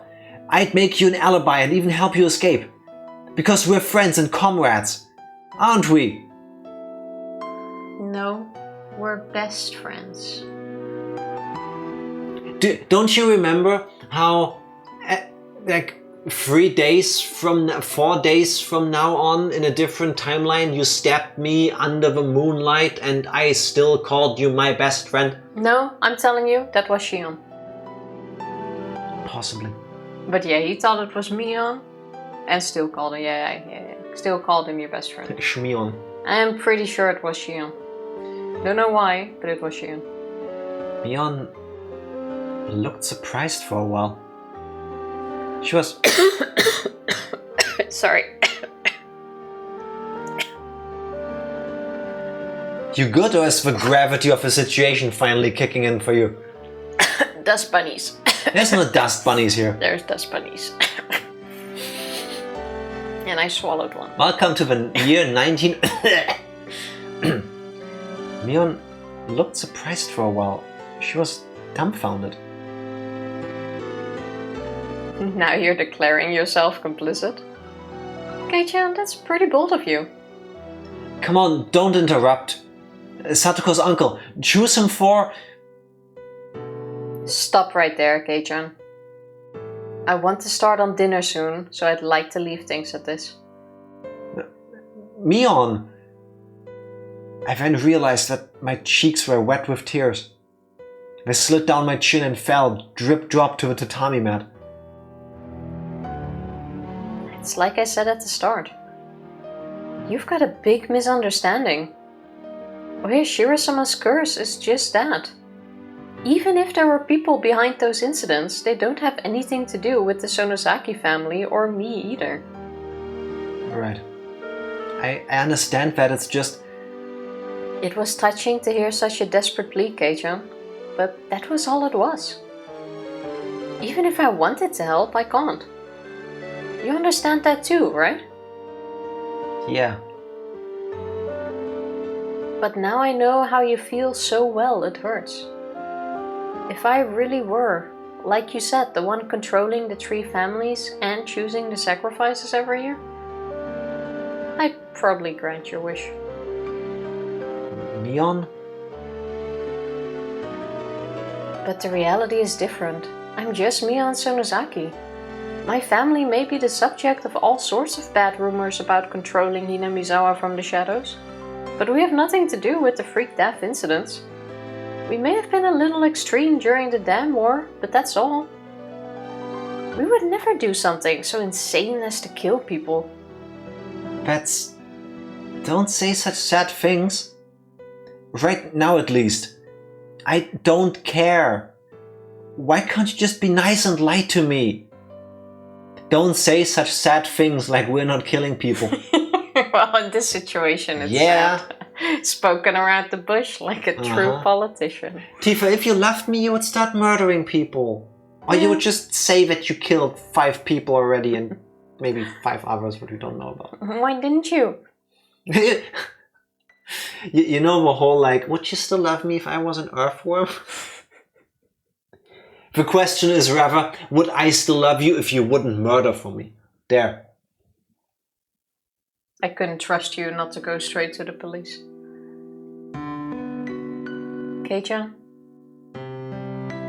you're free to believe what you like. If I lied to you now, you'd be convinced Satoko would be free the night after tomorrow and you'd be able to shed much of your burden. However, reality is harsh. Satoko's uncle will survive beyond that day. He'd still be alive next week, and the week after that. You need to prepare yourself for that. I don't want you coming to me the day after Watanagashi and demanding to know why he wasn't killed.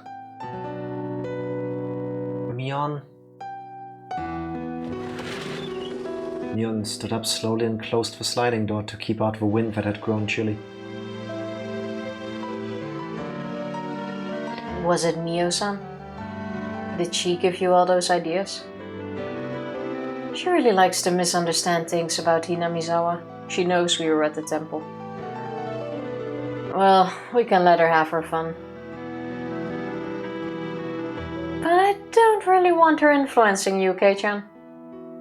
Jeez, this is why outsiders are no good. Takano-san has nothing to do with it. Tell me lies. Right. Don't worry. Even though I know she told you about it, Kei-chan, nothing's going to happen. I'm telling you, she knows we were up there. That's why she was also like, oh, did you really oversleep again? It's not like Mio-san will be chosen for this year's curse. Besides, we don't even know for sure if the curse will happen this year. Maybe it was all just a pile of unfortunate coincidences. Thanks for listening. If you aren't connected to the serial deaths at all, then it must have been an uncomfortable conversation. I'll apologize for it. I see. You'll apologize for it.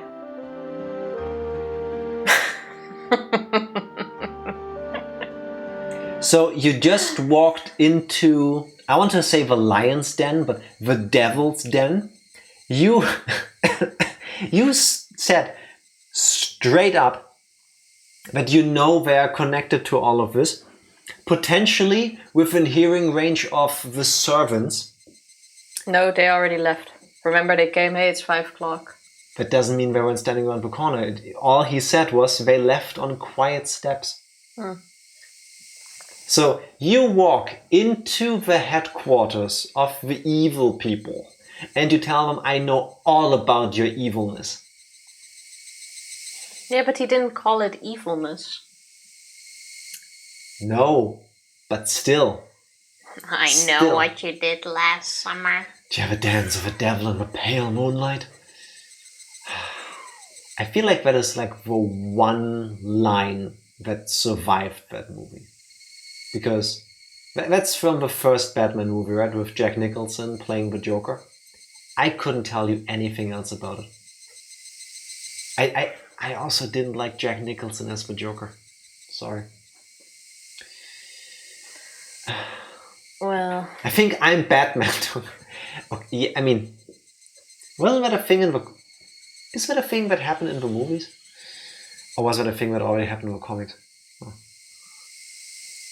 He's trying to be respectful. Yeah, but... he's desperate. How should I say this? If you open the cage and you walk into the lion's enclosure, you can be respectful to the lion all you want, lion is still gonna lion, you know? And if you go out of your way to tell the S group, the evil murderer organization, hey, I actually know all about this. Like, you're connected, the village idiot told me about this. Nice. Now you just painted 2 beautiful targets on people's Yeah, but back. they're friends. They wouldn't do that. Were you here during chapter 2? Because I was. This Keiichi wasn't, no. Were you here during chapter 1 when Keiichi wasn't? When Shmion and Reina went a little stabbity stab with a poison? Yeah, no. As a matter of fact, no. Mion said she didn't have much time, but she still brought me to the gate. She said she had a meeting or something today about Sunday's Watanagashi festival, so there'll be a lot of people from the town council and the festival committee coming. Despite her day being so busy, she still listened to what I had to say. If there's a God in heaven, then he probably understands how strongly you feel. Yeah. I'm really sorry for being so weird today. You can pretend like this discussion never happened if you want. Okay. I'll forget about it. Okay. See you tomorrow. Bye-bye. I had really only spent a short time with Mion. Talking to her made me think. It was clear that what Takano-san had told me at least wasn't a complete fabrication. If Mion was really, really unconnected to the incidents, then she probably wouldn't have listened to me so quietly. She heard me out until I was done without making any quips, and I wanted to think that was proof. I did kind of feel like I was grasping at straws. Of course, thinking back on it, it was a terrible thing to discuss. I mean, I went to my friend's house, called her a serial murderer, and then told her to kill Satoko's uncle. I was the only one talking that whole time. Mion quietly listened to everything I had to say like a pastor listening to a confession. She could have gotten angry partway through, told me off and to go wash my face in miso soup and come back later. But she didn't. Was that proof that Mion's family, the Sonozaki, were the masterminds? Or was she just listening because she felt sorry for me going kind of crazy? I didn't know which it was. But it was the one effort I could make at that moment. It was another form of insurance, should worst come to worst and the public agency decided to wait and see. To be fair, if Mion had interrupted him, he would have taken that as proof that the Sonozakis are involved. Yes. Yeah. Like, damned if you do, damned if you don't. Yeah. At this point, he just wants to believe, which is understandable. It was a completely useless resistance, literally grasping at straws. Sensei said that if she reported it to the child consultation center, they'd have to respond on the same day. Could they already be in the middle of responding to it now? If Satoko came to school tomorrow morning all energetic, then everything would just be a needless fear. Why couldn't tomorrow come faster?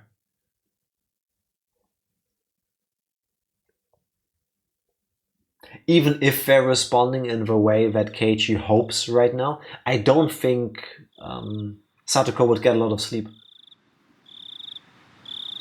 I don't feel like that's the kind of situation where afterwards, like, first of all, it takes a while, and then afterwards you just go, okay, that was fun, good night. You know, it has a lot of stuff to process. Oh, that was the wrong button. That night was unusually hot and humid and I couldn't get to sleep. I said all that to Sensei. They couldn't possibly decide to wait and see again this year. Satoko, what was it like for her tonight? Had she tasted the end of her nightmare and enjoying a night of liberation? I actually put my hands together and prayed into my futon.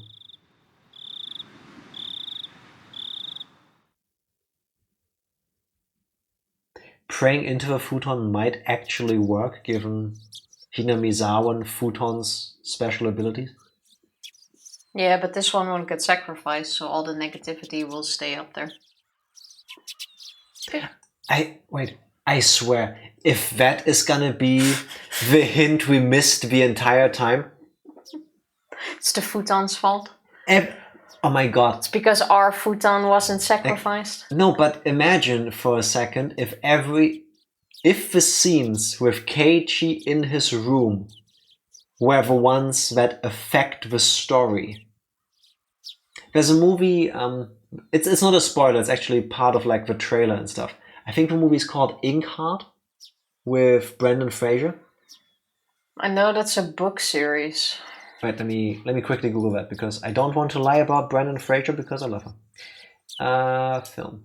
But never read them, never Yes. seen the movies. Inkheart. Could be books, but movie with Brendan Fraser from 2008.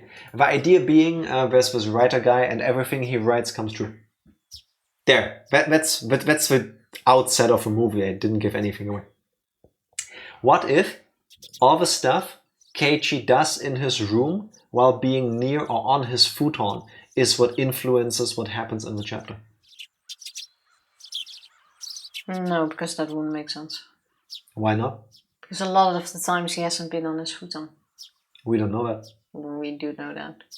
Oh, the premise is that anything he reads comes to the real world. Close enough. Oh, that would be kind of cool. Oh god. I've never seen the movie or read the We books. should. I do remember the books having nice covers back then, but they're pretty old by now, I think. I don't know about it. We should watch a movie. Oh, can I have a look? Good morning, Keiichi-kun. Good morning. Good morning. Morning. Thank goodness. I thought you overslept today too. Your mom said you'd gone on ahead yesterday and then you weren't at school. I was worried that you had gotten heat stroke halfway there. Wait, what? She knew. Wait, that's weird. Why would the mother say that we had gone ahead? Because we were gone. You know, Reina waits for us every day. If we don't show up, she comes to our house. No. Mom allegedly went upstairs to wake us up. We woke up but fell asleep again. And when the parents had left after breakfast, they even put his food in the fridge for him. So the mother said, oh, he went ahead already. How?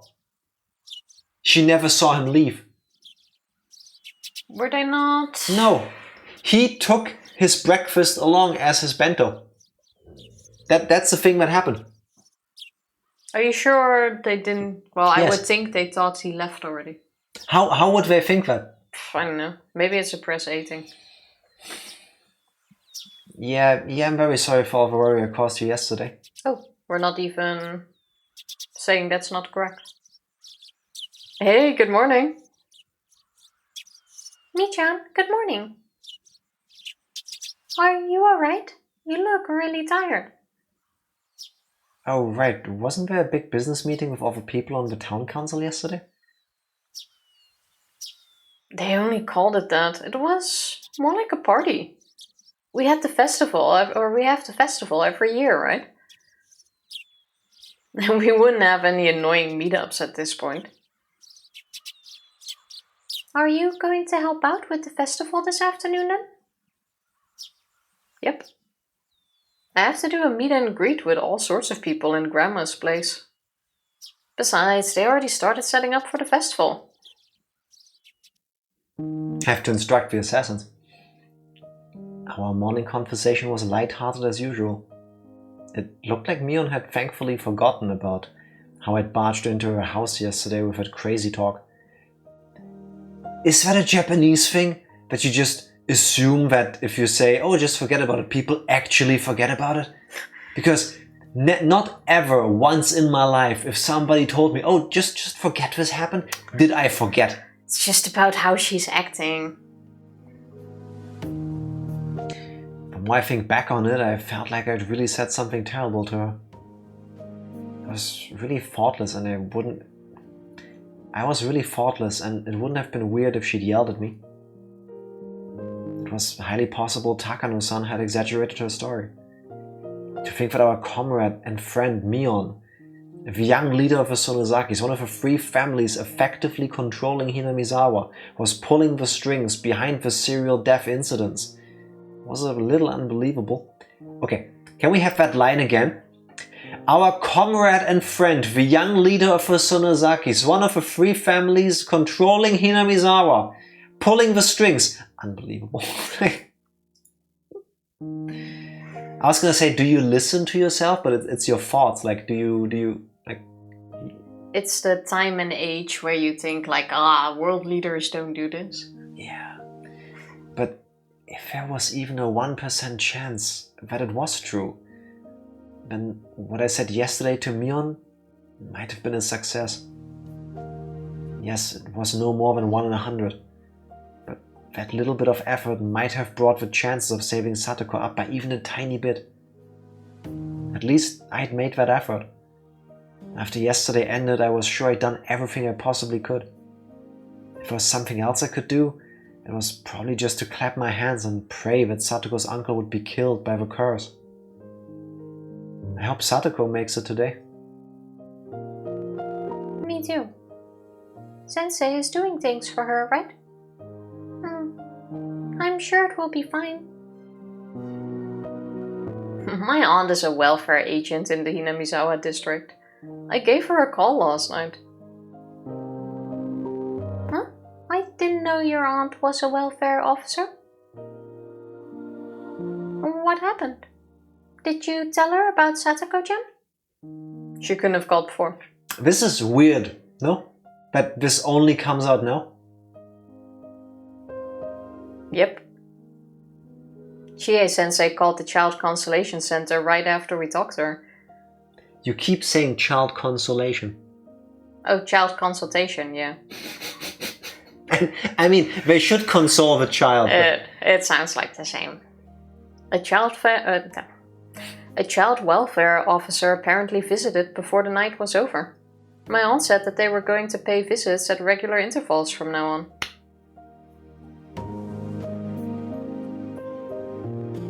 Enough with the dumb little stuff. I want to know what happened to Satoko. Did they get her safe? My aunt wasn't that informed about it. I was supposed to keep this a secret anyway. Her telling me was a big breach of ethics in the first place. Damn, that makes me feel even worse. Let's get to school. Right. Discussing this more would just make us feel worse. It was far quicker to go to school and see if Satoko was safe or not. How about another short break? Then I can get rid of some dust bunnies in here for both of us. I thought there weren't any dust bunnies. I mean, not to me, but clearly they are to you. Maybe this is like Inkheart, where you read about dust bunnies and then they come into reality. I don't think I need to read about them for that. BRB. We back. Once again. Oh, there's a 4th Inkworld book due to be released in November. So they can't be that old, if they still make new ones. No, the Inkheart books are pretty old. But nice that they are still continued. Books. The first one's from 2003. 03, 05, 07 and 2024. That's 17 years. That's considered pretty old. Are they written by George R.R. Martin? Because I'm so happy I never read the A Song of Ice and Fire books. I'd be mad. Oof, yeah, exactly.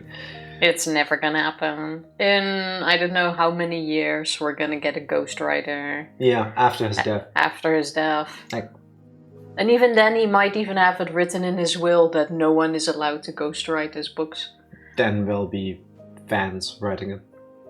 You might even already have fan endings. I'm pretty sure in the time since the last book released, the fans have come together and collectively have written enough material to make up for the lack of an actual sequel. Anyway, the three of us nodded and ran off. I should click back into the game.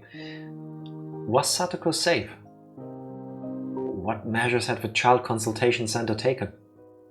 I didn't care what. As long as we could go back to our peaceful life with Satoko today, it didn't matter to me. At the shoe racks at the entrance, Reina took a peek in Satoko's shoe cubby. Ah, Satoko's shoes are here. They're here. Kei-chan, Satoko came. Thank goodness. We don't know if anything happened just because she came to school. We can't know anything until we see her face. We trotted towards the classroom.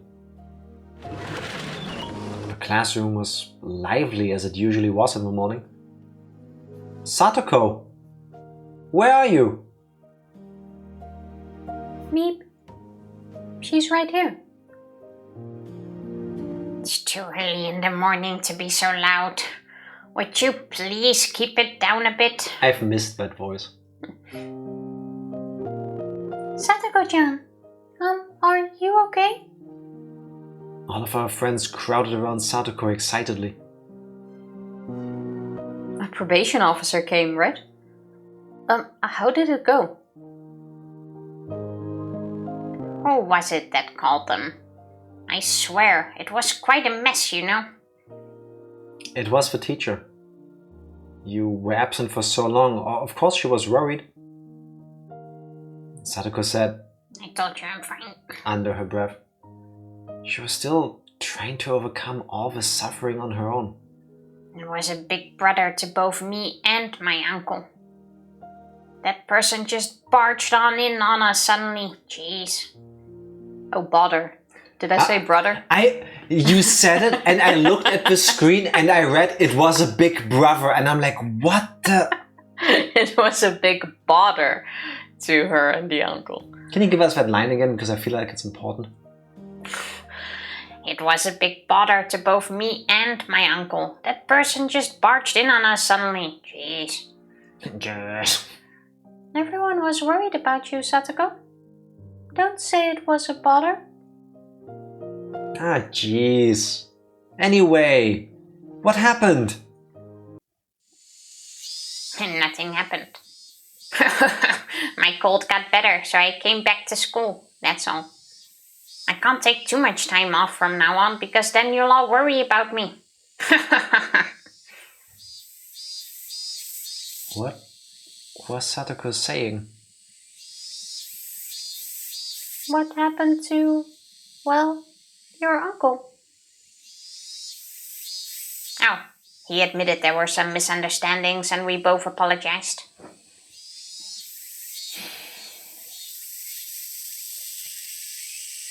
Tug. Rika-chan grabbed the back of my collar and pulled me away. Also, especially if there's a second call, this wouldn't happen this way. What is it, Rika-chan? Rika-chan silently dragged me all the way into the hallway. Rika-chan, what did that mean?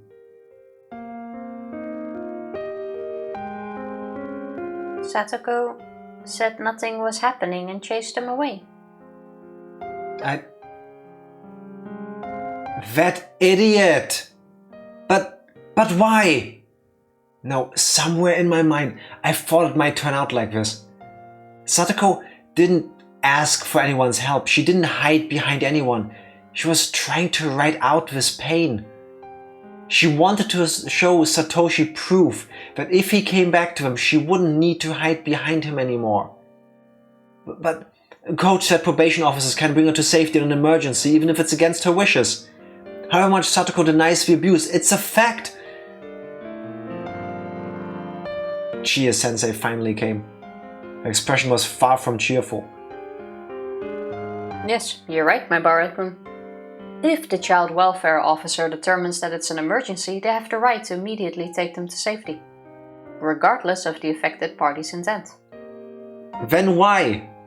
Why is Satoko's intent being respected so much? It's weird. Why don't they put her into safety? Well, after looking into it from many angles, that's what the Okonomiya Child Consultation Center determined. What the hell is that?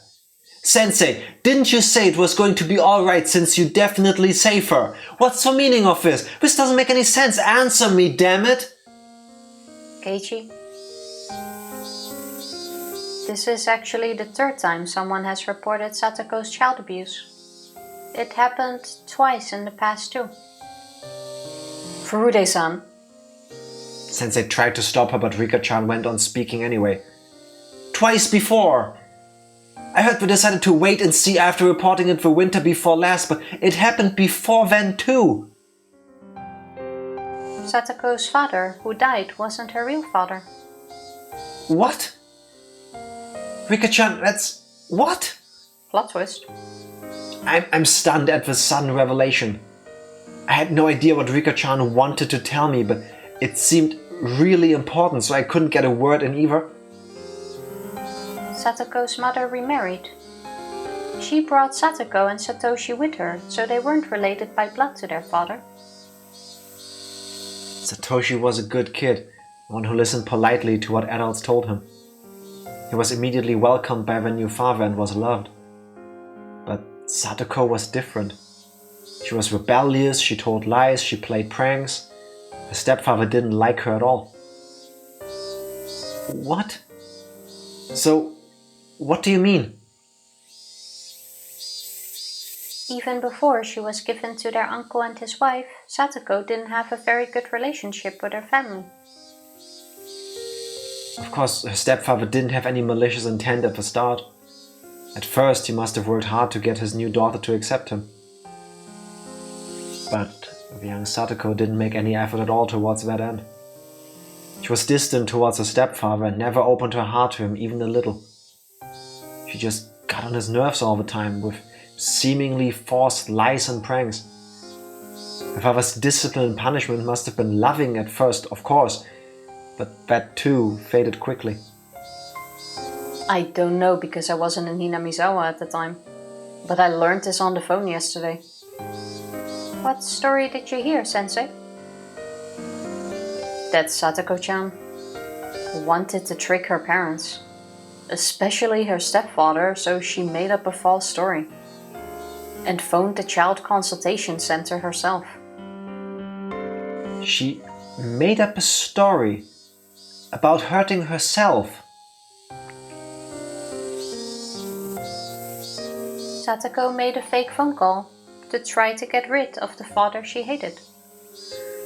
You know, the other day I told that story of this lady posting on the internet that she just learned that her daughter made up this story about the dad having an affair right when they were in the middle of the divorce proceedings. This is somehow like that, and I did not expect that. Well, it shows why they're a bit more unlikely, I guess. But this time it's not even her calls. The question is, why did she do that? Why back then did she do this herself? Because she was a stupid kid. Or was it because of what we had at the very end of that tip when the music played? That we do not know. You know, there's reasons why a child can hate a person. Yeah, but I'm not saying it's not always malicious, but I have experienced firsthand that they will do that. Yeah.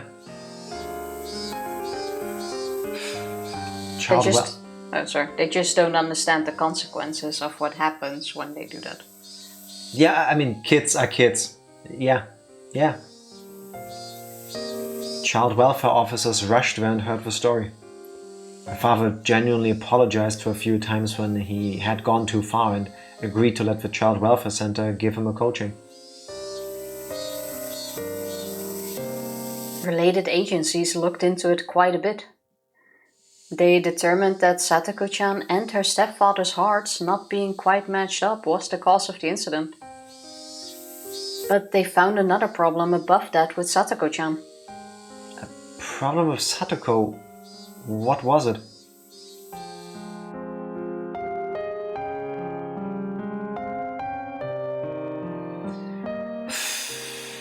Satoko wouldn't have to make something up. I wouldn't say it was a fake call if it actually was something. Yeah, the Satoko that cried wolf. Nah. I am so distrustful of everything and everybody in the story of Higurashi that That is also very until true. we're done with the entire games, like up until the credits roll after chapter 8, I don't believe anything yet. Could it be that he abused her in some capacity? Yes. I don't know. I mean, until we actually see what has happened, it could still be anything. I hate this game. Satoko's mother, there were a few times where she had lived with de facto husbands, though those relationships didn't result in remarriage. From a young age, Satoko had been forced to court at least 2 or 3 people her father. At some point, Satoko's pranks escalated. She would spill food on purpose, turn over her plate, and even throw it. She would break the windows in the neighborhood and shoplift candy. She would put thumbtacks everywhere and set other traps to seriously hurt people. Not in the way she did now, just to get laughs. She was also fond of telling lies that would be found out right away, and people got mad at her every time. But she never ever changed her behavior. Sounds to me like she just wants attention.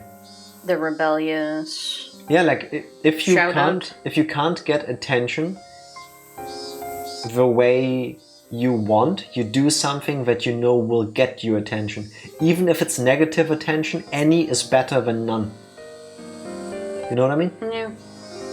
Please don't think Satoko-chan was a problem child. Satoko-chan was young. Those were acts of self-defense that she took so these unknown men wouldn't take her mother from her. Wouldn't take her mother from her?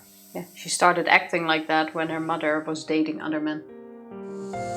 Oh, okay, yeah, fair, I guess.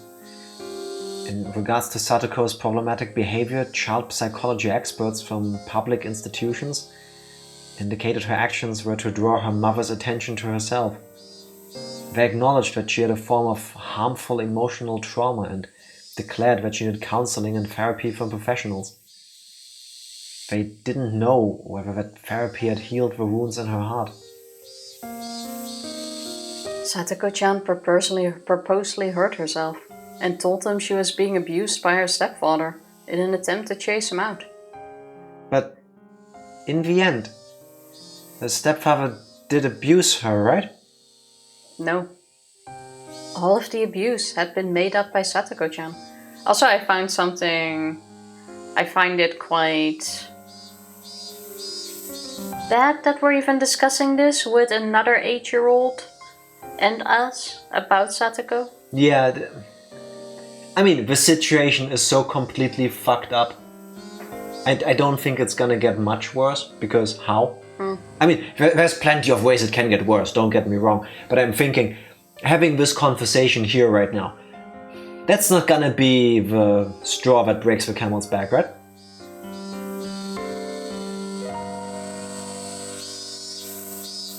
Oh, her stepfather, of course, may have scolded her in a somewhat emotional way, but it was nothing out of the ordinary. Satoko had lied to chase away her stepfather. And they saw through her right away and found out that Satoko had issues. Oh, could it be that's why the winter before last they decided to wait and see? Yes. The Child Consultation Center had all their past records, so they needed to act carefully in case Satoko was lying. What the hell? So what? Satoko might be telling a lie, so they needed to be careful. So how does that mean they just end up waiting and seeing? It was the girl who cried wolf. Yep. That fable about telling a lie once, making others unwilling to believe you later. That's bullshit! The past has nothing to do with this, does it? Only what's really happening right now is important. Satoko is being abused by her uncle. Why is something that happened in the past getting in the way of helping her now? Okay, yeah, that... Who can definitely say it's not happening right now as well?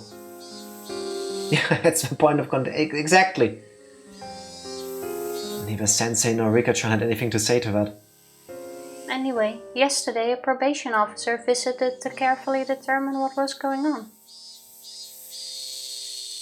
And Satoko dealt with them, put on the best, strongest smile she could manage and denied the abuse. Of course, she was probably being threatened to keep quiet about it by her uncle. Satoko was trying to outlast everything without asking for help. Satoko wanted to wait for Satoshi to come back home. And she outright denied the truth of the abuse. What an idiot! What? You're not really enduring it. Do you really think pretending like this will actually bring Satoshi back? Just stop it already. Satoshi, he abandoned you. And the fact that he hasn't shown up to save you now is proof, isn't it? So just stop it. Please stop being weird and pretending to endure it. Forget everything we just said. Understand? If you tell anyone else, your teacher will be very mad at you. Chie-sensei gave me a warning when left to go back to the teacher's lounge. How can you forget any of this? Oh, Keiichi? try to act like that. Please don't think Satoko is a pathetic, pitiful girl. She's living life. She's... I know that! She's our irreplaceable friend! Satoko is still trying her best. Let's watch over her a little longer. The person from the consultation center said they'd visit periodically from now on. If something terrible happens, they'll help her right away. Yeah, but only after it happens. Any more than that would have sounded like I was picking a fight, so I firmly swallowed my next words and went back to the classroom. Mion and Reina were talking to Satoko like they always did. It was a silly conversation. A humorous, even fun one, like it was any old day. If Satoko really said she could still endure it, then maybe I should do as Rika-chan said and watch over her. Maybe whatever help I offer will just go unwanted.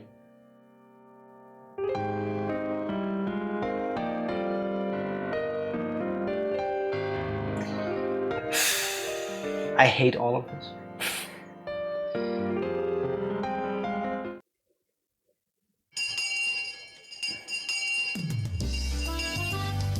Okay, why don't we all have lunch?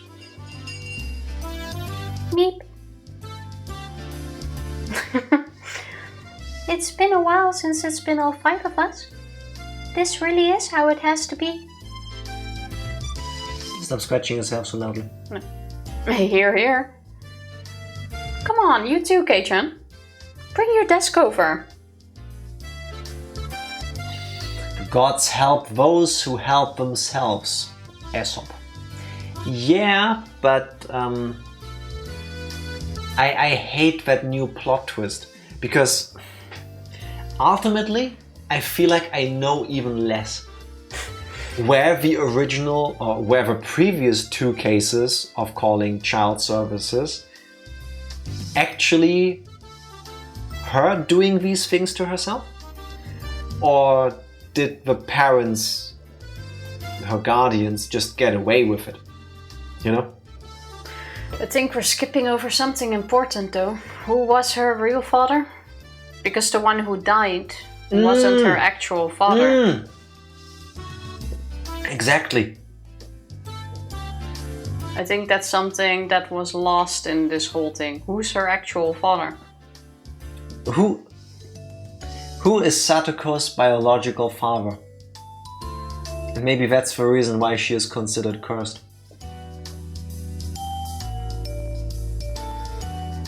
That could even also add to it, yes. And why isn't she living with him? Doesn't mean he's still alive. But a father would have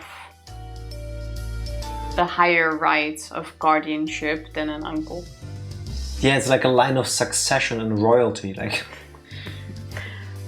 so who is this dude and where is he? do you think it could actually be Coach? Coach is too young. No, he isn't. How old was he? In his 30s. Oh, fair enough. No, because then he wouldn't have had an issue with adopting her. He's single, that's why he can't. If you're already the father, there's no adopting. But nobody knows that. It would be on the birth certificate. Change names. That doesn't matter. The Sonozakis changed the names. Changing the names doesn't change anything. No, it's not. Maybe for some reason he doesn't show up on the birth certificate. I don't think it's Coach. I think it's Coach. I think it's Coach. The train of thought makes sense, but I don't think it's Coach. I'm gonna write that down. I'm gonna write that down. But I thought Coach is Satoshi. And it would be really weird if her brother is her father. It's a small village. Time-traveling incest is a thing that's been used in anime and stuff before. Have you never watched Back to the Future? I'm just saying. Go for it. I don't like it, but you know. What? Go for it. Stop scratching yourself, please. No, it's itchy. Tifa, it's all I can hear. It's like the cicadas in the background, but all I hear is you going... It's getting more itchy. Oh no, I scratched myself. Also, I'm pretty sure... this is a new one. Yeah, so leave it alone. Who's stronger, the mosquito bites or your mental, like... The mosquito bites. I killed like 5 mosquitoes yesterday in this house. I even killed one. I feel really bad. Honestly, like, that's not a joke. I feel bad for smashing a mosquito. Was not a pretty sight. 22nd of September. Coach is Satoko's. Biological. I cannot type. Biological. The way I just spelled biological is the way Tifa said consultation center. Biological father. It's a Darth Vader moment. Oh, spoilers for Star Wars. Satoko brought her own desk over as well, grinning broadly. Even knowing nothing had been resolved, this exchange was pleasant and made me remember how fun it used to be.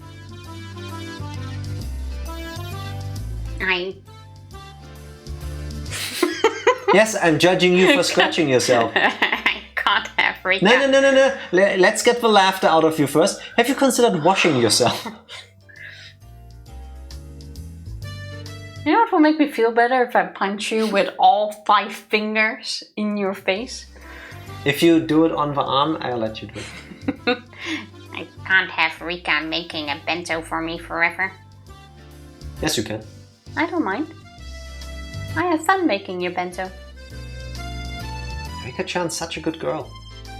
Having such a good friend must be so reassuring. I put the big steak in mine.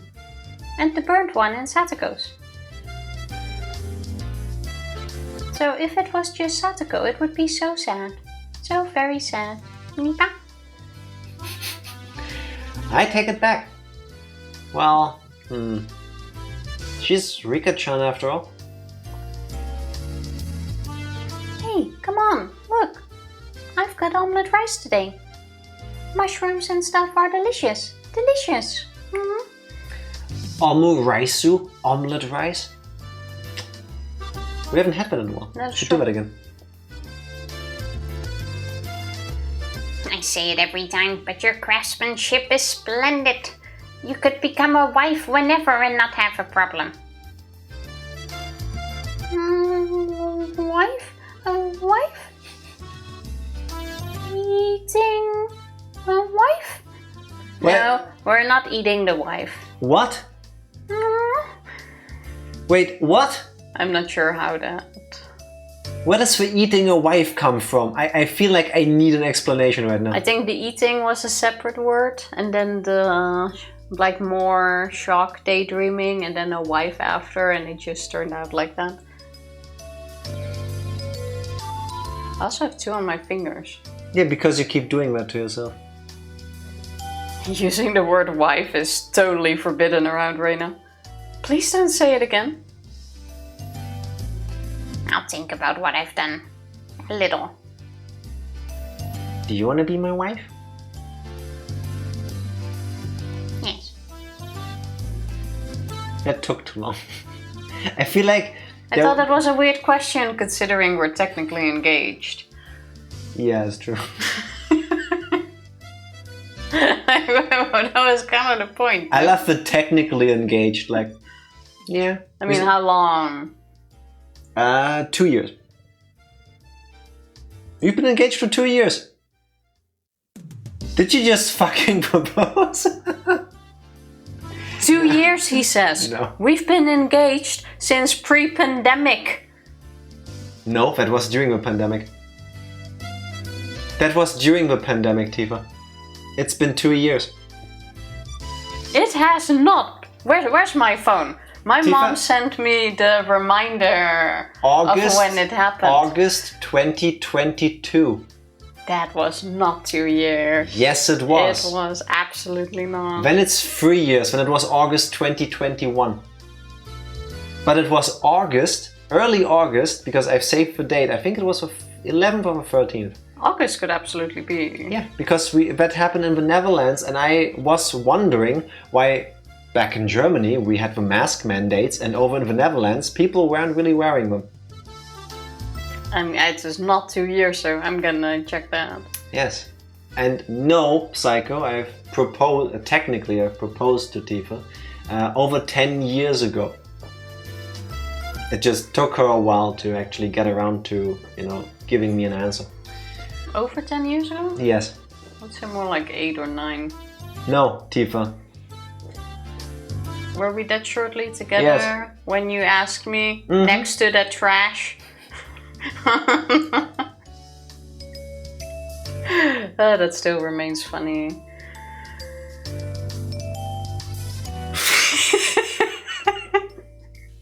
I use this overlay so rarely. So I don't dare have a no, I don't have an extra banner for this. So for everybody that has forgotten the story or doesn't know it, I met Tifa in 2010. Yes, 2010, late 2010. My stomach is unhappy about this because it brings back memories. 2011? 2011?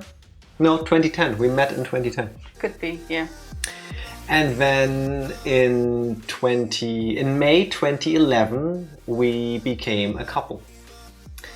And then we were long distance because Tifa lived in the Netherlands, I lived over here in Germany. And I had some music I hear in the background. It didn't sound like Higurashi. So then we had to figure out, okay, how are we gonna have a relationship like this, because long distance really sucks.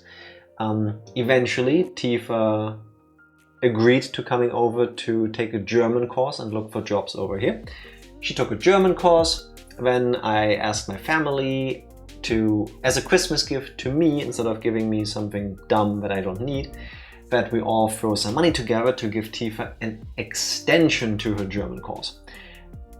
And funnily enough, while she was still here for the second one, she did find a job. So you ended up moving. Mm-hmm. And I want to say, like a year after I met you, 7 or so months after we officially became a couple, I gave you a ring. That could be. I am freaking adorable. The ring is behind us. I am freaking adorable. Without her knowledge, I went to a jewelry store, I found a ring, and I told them to engrave something into the inside of the ring. Because the ring itself is not an engagement ring, because I also didn't know her ring size. It has an engraving that says, good for one... What's the word? Engagement. Engagement. That was very cute. It's a voucher, basically. So, I got the ring, and now I need an opportunity to give it to her. And one morning, I just had to do it. I just had to do it. So we were on our way to work. We went together. We started around the same time. And we're walking to the bus or whatever it was. And we're in this like little garden colony area. And we walked through there. And I walked behind her. And I see the gardens. It's nice. It's a crisp, cold spring morning. And I'm like, I need to tell you something. She's like, what? I was like, can you stop for a moment? She's like, yeah, sure. What is it? And when I do the thing, I'm like, I know it's early, but I love you. And I want you to know when I'm serious about this. And then she looked at me and she looked disappointed. And she looked at the ring and when she saw the engraving. And when you said something to like, yeah, I do want to be with you, but I don't think I'll ever get married. It's just not okay. But yeah, maybe something along the lines. Maybe. It was definitely a maybe. But we're like, but it has nothing like to do with about the colonies. It has nothing to do with you. It's more my opinion on marriage.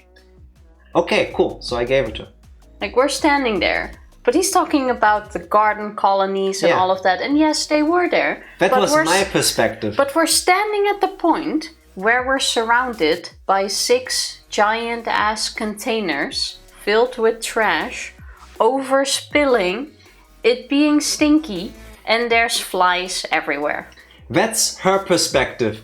Because in my lovey-dovey wonderfulness, I picked the moment where we walked just past a junction where her looking at me saw the garbage. We stood in the pathway. There's a path that goes into the... Wait. Give me a pen. Tifa, nobody will see this. It's a crossing. It's a path into it, but before there's like this big square. And that's where we were standing. Like you look into the path with the thingies. But on the square, it's just containers, lots of trash, flies, spilling everywhere on the ground. And it's like... romantic. All I saw was nature and the love of my life. Because you looked into the path. And what Tifa saw was me standing and before my kingdom of trash and flies. Like if that wasn't a sign, then I didn't know what. Excuse you? Excuse you? And that's why, people, if you ever do like a public engagement, marriage proposal thing or whatever, actually do the thing where you go to the location and look at where you're doing it. Look around. Look at your angle, look at her angle. Maybe put more thought into this. This is absolutely a character for both of you. Yes. Yeah. It really is. Couldn't make this shit up. No way. But yeah. So yeah, he proposed on a trash heap, basically. For me, it was a beautiful garden colony. Like if you just waited until the end of the path or something. I couldn't wait anymore. I had to say it. I'm sorry, Tifa, that my love for you was so strong that it didn't wait for the right moment. The ring was really cute, though. Is really cute. That was true. So yes, then a couple years ago, during the pandemic still. 2, apparently, according to Jack. We had gone to the Netherlands, and Tifa was like, "Hey, yeah, let's go to that one place we haven't been to in a while." Okay, sure, let's go to that cafe. Why not? I like what they sell there. And then, like, suddenly her mom and her dad are there, and my dad is there, and I'm like, okay, yeah, sure. We come on a vacation with your dad. We come to the Netherlands. My dad is there. Yeah, I mean, that was planned, but your family is there too. And I'm like, I would give any amount of money right now to just be alone with her, because that's enough for me. Like, when I'm out and about, I just want to be with her. Like, I don't know, is it a toxic trait? I'm a very selfish and greedy person, and I want Tifa to myself. But I understand if we go to the Netherlands to visit her family, she wants to spend time with her family. Because, you know, she has me 24 hours a day at home.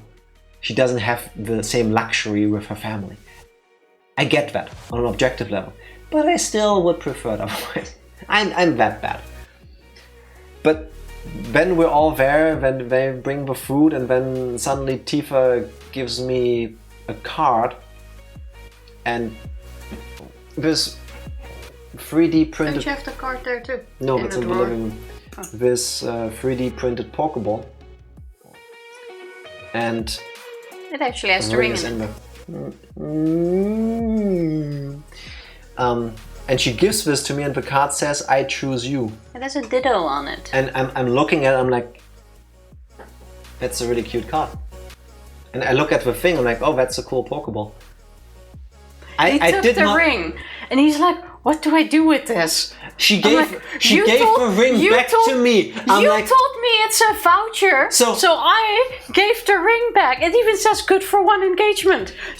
And you told me back then, 10 years ago, you can return this ring when you're ready. So I now return the ring that says good for one engagement, saying, hey, I choose you, here's your ring back. And he's like, what do I do with this ring? So I'm sitting there looking at my father-in-law, I guess, my mother-in-law and Tifa, and my dad is next to me, and they're all giving me these weird looks, and I'm looking at the thing and like, she gave it back to me. Does that mean it's off? But then why would she give me a card? Like, what is happening? I did not understand at all until like her parents started congratulating me. And when I looked at her and I still didn't get it, I was completely overwhelmed by the situation. I had no idea what was happening. It was really awkward. Yes. To be fair, all of them forced me into bringing them along. that wasn't me. That wasn't me. I mean, fair, like it happens. Family is a thing, you know, social constructs are weird. But it took me, like, even after we left, like I had been told that now I'm engaged. it didn't sink in what had happened. So yeah, I think that's a beautiful continuation of a story that started 10 years earlier. Just the roles are kind of swapped around. Yeah, and ever since then, nothing has happened. Yeah, because we're both incredibly lazy. That too. Yeah. At some point we were actively planning on something. I never was. But your dad... I never was. I was at least starting to thinking about it, but then your dad started stressing the hell out of me. Because he's like, oh, we can't celebrate in the Netherlands where 500 of your family members live. And his family consists out of 3 people. Yeah. So like, okay, I'm gonna take a month off and I'm gonna drive to the Netherlands in his 4-person car, and I'm gonna drive up and down to get everyone from... I kid you not. I'm gonna drive up and down and get your entire family to Germany because obviously we need to celebrate here. He said that and he was dead serious. He was dead fucking serious. And then he started looking at where we could have this and where we could do the wedding and where we could all go for dinner with all of the 200 people he's driving back and forth. And it's like... It's so sweet that all of you have plans for us, but isn't this like us? It's like between us? And I can't wait for you to have my name. And I'm like, Jack doesn't want to keep your name. No, I want to get rid of my family name, actually. I also don't want my last name. Yeah. It's like, okay, maybe we can make First we need to look into how we get a third first name into place so that we can both take that one. And then he kept going on about planning the wedding. Every single day. And then at some point I dropped, like, I didn't even talk to you, but I dropped like, hey, I just want to... You know, maybe just go sign the paper and then have dinner with everyone. Like, that's not a wedding. Don't you dare celebrate like that. I'm like, oh my god. At some point we're just gonna elope. Like, I was getting so much stress just from that. Every single week you would ask, when's the wedding? When do I need to drive? When are we going to book things? Did you when already are get we going suits? to do this? Did you get rings already? When am I gonna get my first grandchild? And we're like, yeah, that's not gonna happen.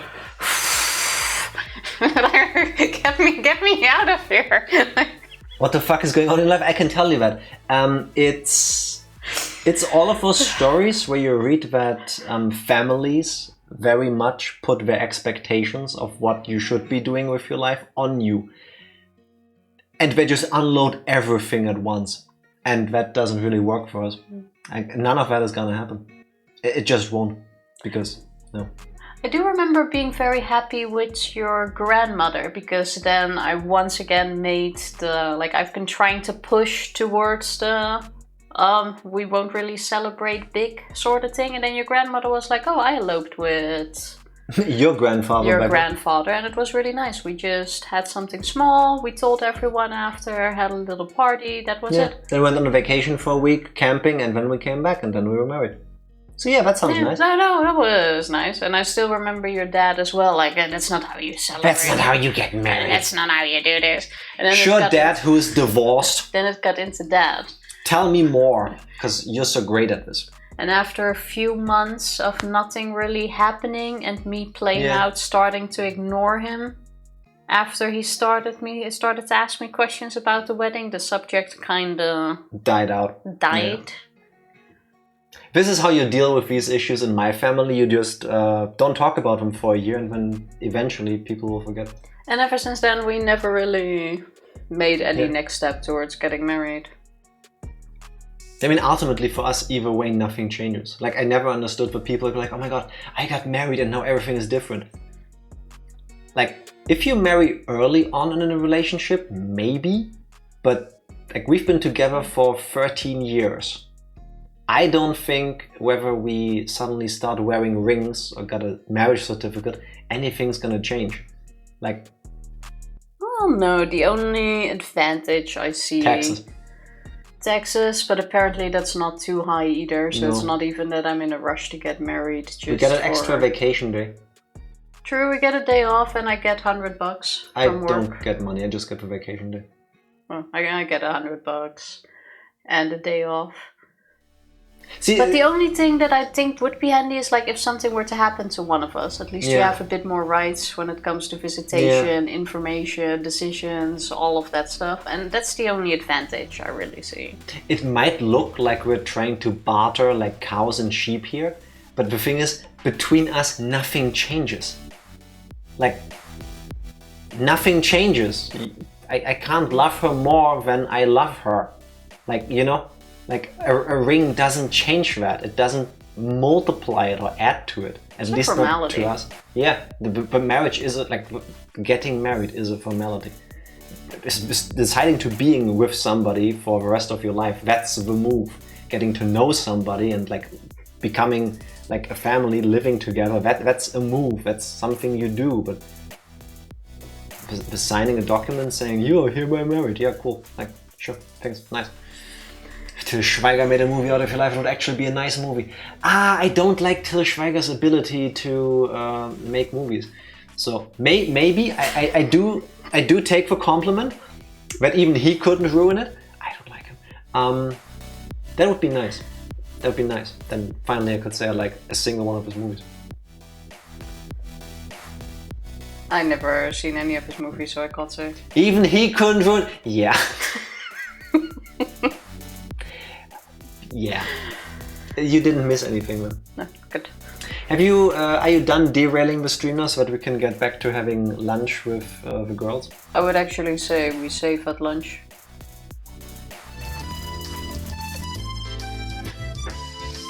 I feel like we have to do like a few more lines now, because now going back and then just saving and ending it is weird.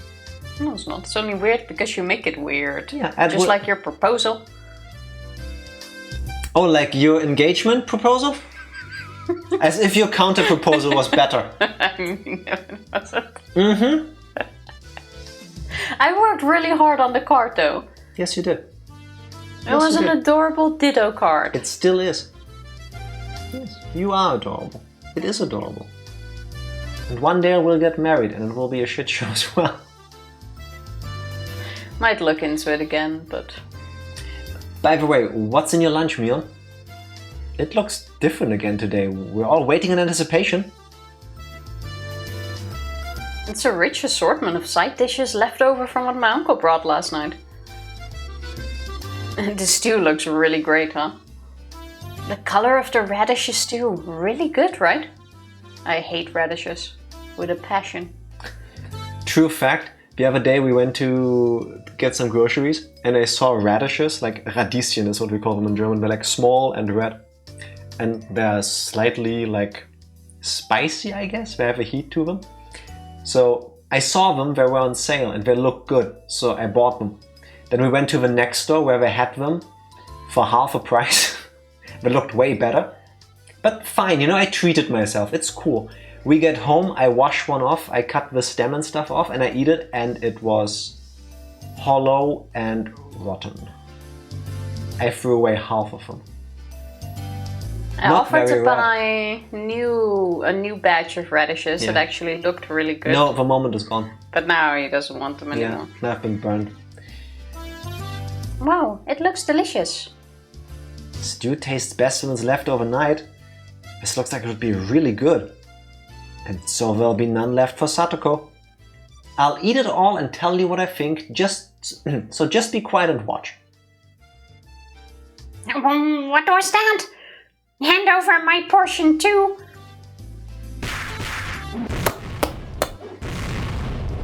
Elbow, punch, headbutt. I'll use my knees too. Yeah!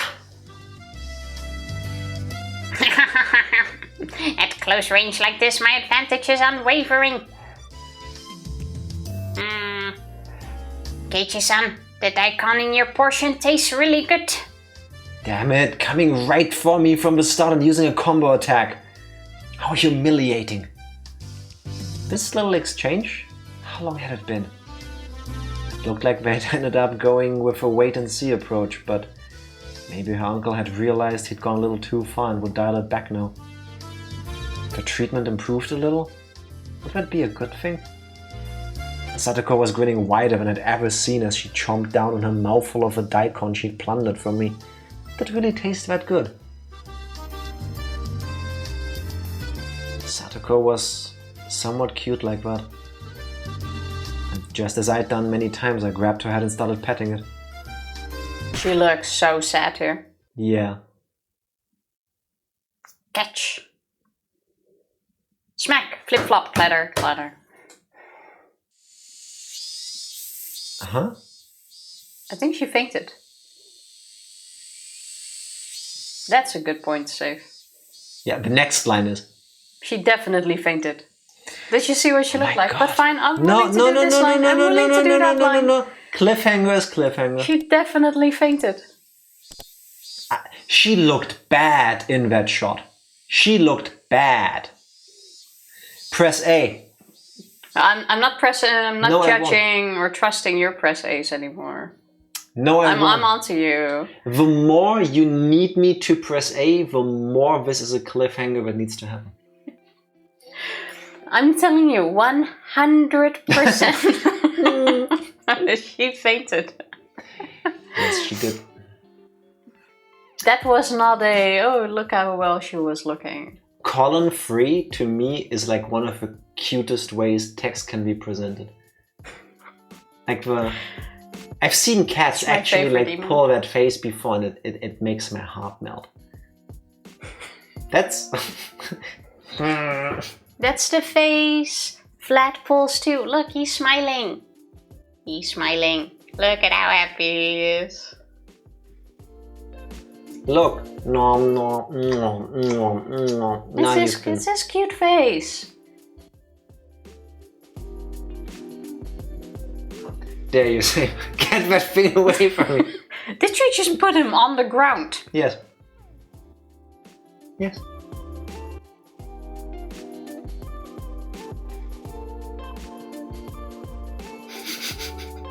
Yes. Where's the respect to Vlad? I didn't throw him where it belongs. And I threw that shit on the ground. It's super adorable. Yeah, I mean, I don't hate Vlad, but... You put him on the ground. Yeah. Don't you think flying around all day with his flippity flaps is gonna make him tired? He needs to sit for a bit. Don't you want Vlad to rest? Don't you have a wedding to plan or something? Jack can't put him on the ceiling. Nah, probably not.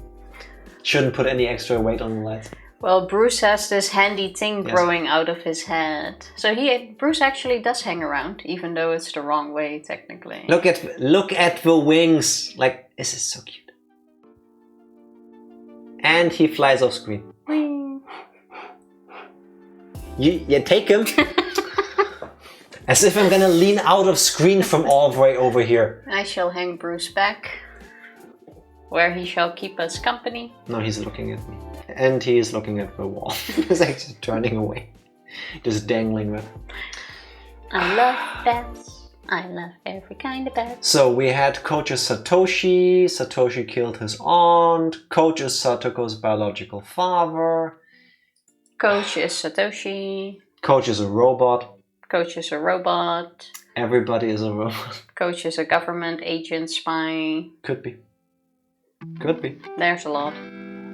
Coach comes from the future, back into the past, to become Satoko's father.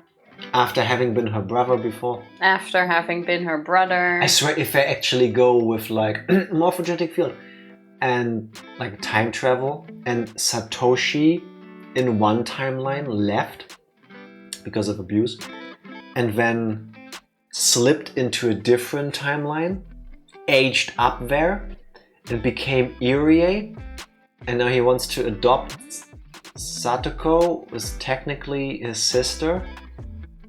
No. That is just no. And oh my god, we're only in chapter 3. We still have one more, and then we get to episode 7, 8. What I cannot keep track of this. Chapter 8, chapter 3, chapter 8, or whatever. But let's see how the answers will be presented. I think an adult brother can have legal guardianship of his sister. Yeah, that is possible, but that's not enough. Might do that at some point. That's not enough. We don't want legal guardianship. We want to be her actual father, according to Jack. What?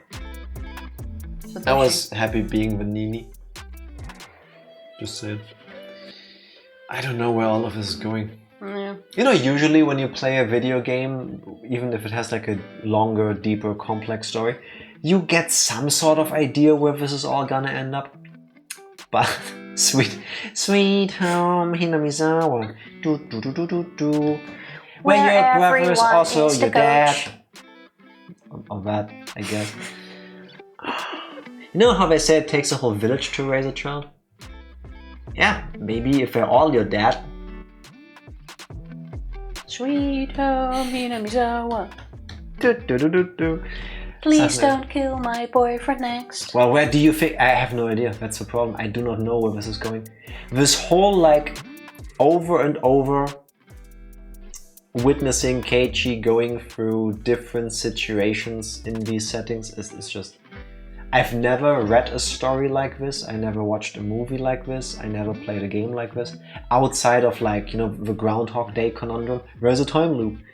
But how? Well, I still think... Why? We are in the different multiverses things. And where we're going is we're going to figure out why we keep coming into a new one. Because obviously we somehow... I'm not sure if it's like prevention or if we want to change something. And I'm not sure if Keiichi is the one that's causing it or something else. There's something causing this. Like we are sort of changing what happens in every multiverse. Like it's different scenarios, different things are happening. We're on like a different sort of path. And I think that's going to be important. And where we're heading is probably figuring out what happened exactly in each of the chapter. Makes sense, we have the answering arcs to each of them. And we're gonna figure out how they're all connected to one another. And I wanna think chapter 4 might actually have a somewhat satisfying end or a better conclusion, because otherwise we're gonna have 4 chapters where just people die, dot. Like there has to be an end. My problem with that is the events are not the same. If you... That's what I said. I would think it would make more sense then if the events leading to something being different would be the same.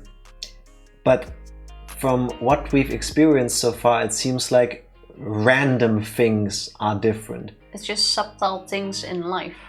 Yeah, but it's not like we're affecting them. So the idea of, oh, we keep getting sent back to the beginning of a time loop and then we try different things. That's the plot of multiple games we've actually played. And they all have in common that there is a common split in the road. There is a point where you go back to, and then you try the different thing and you see where it leads you. And that my brain can grasp. Here, every single chapter starts at a different point. Yeah, because some things just aren't worth repeating. But that's...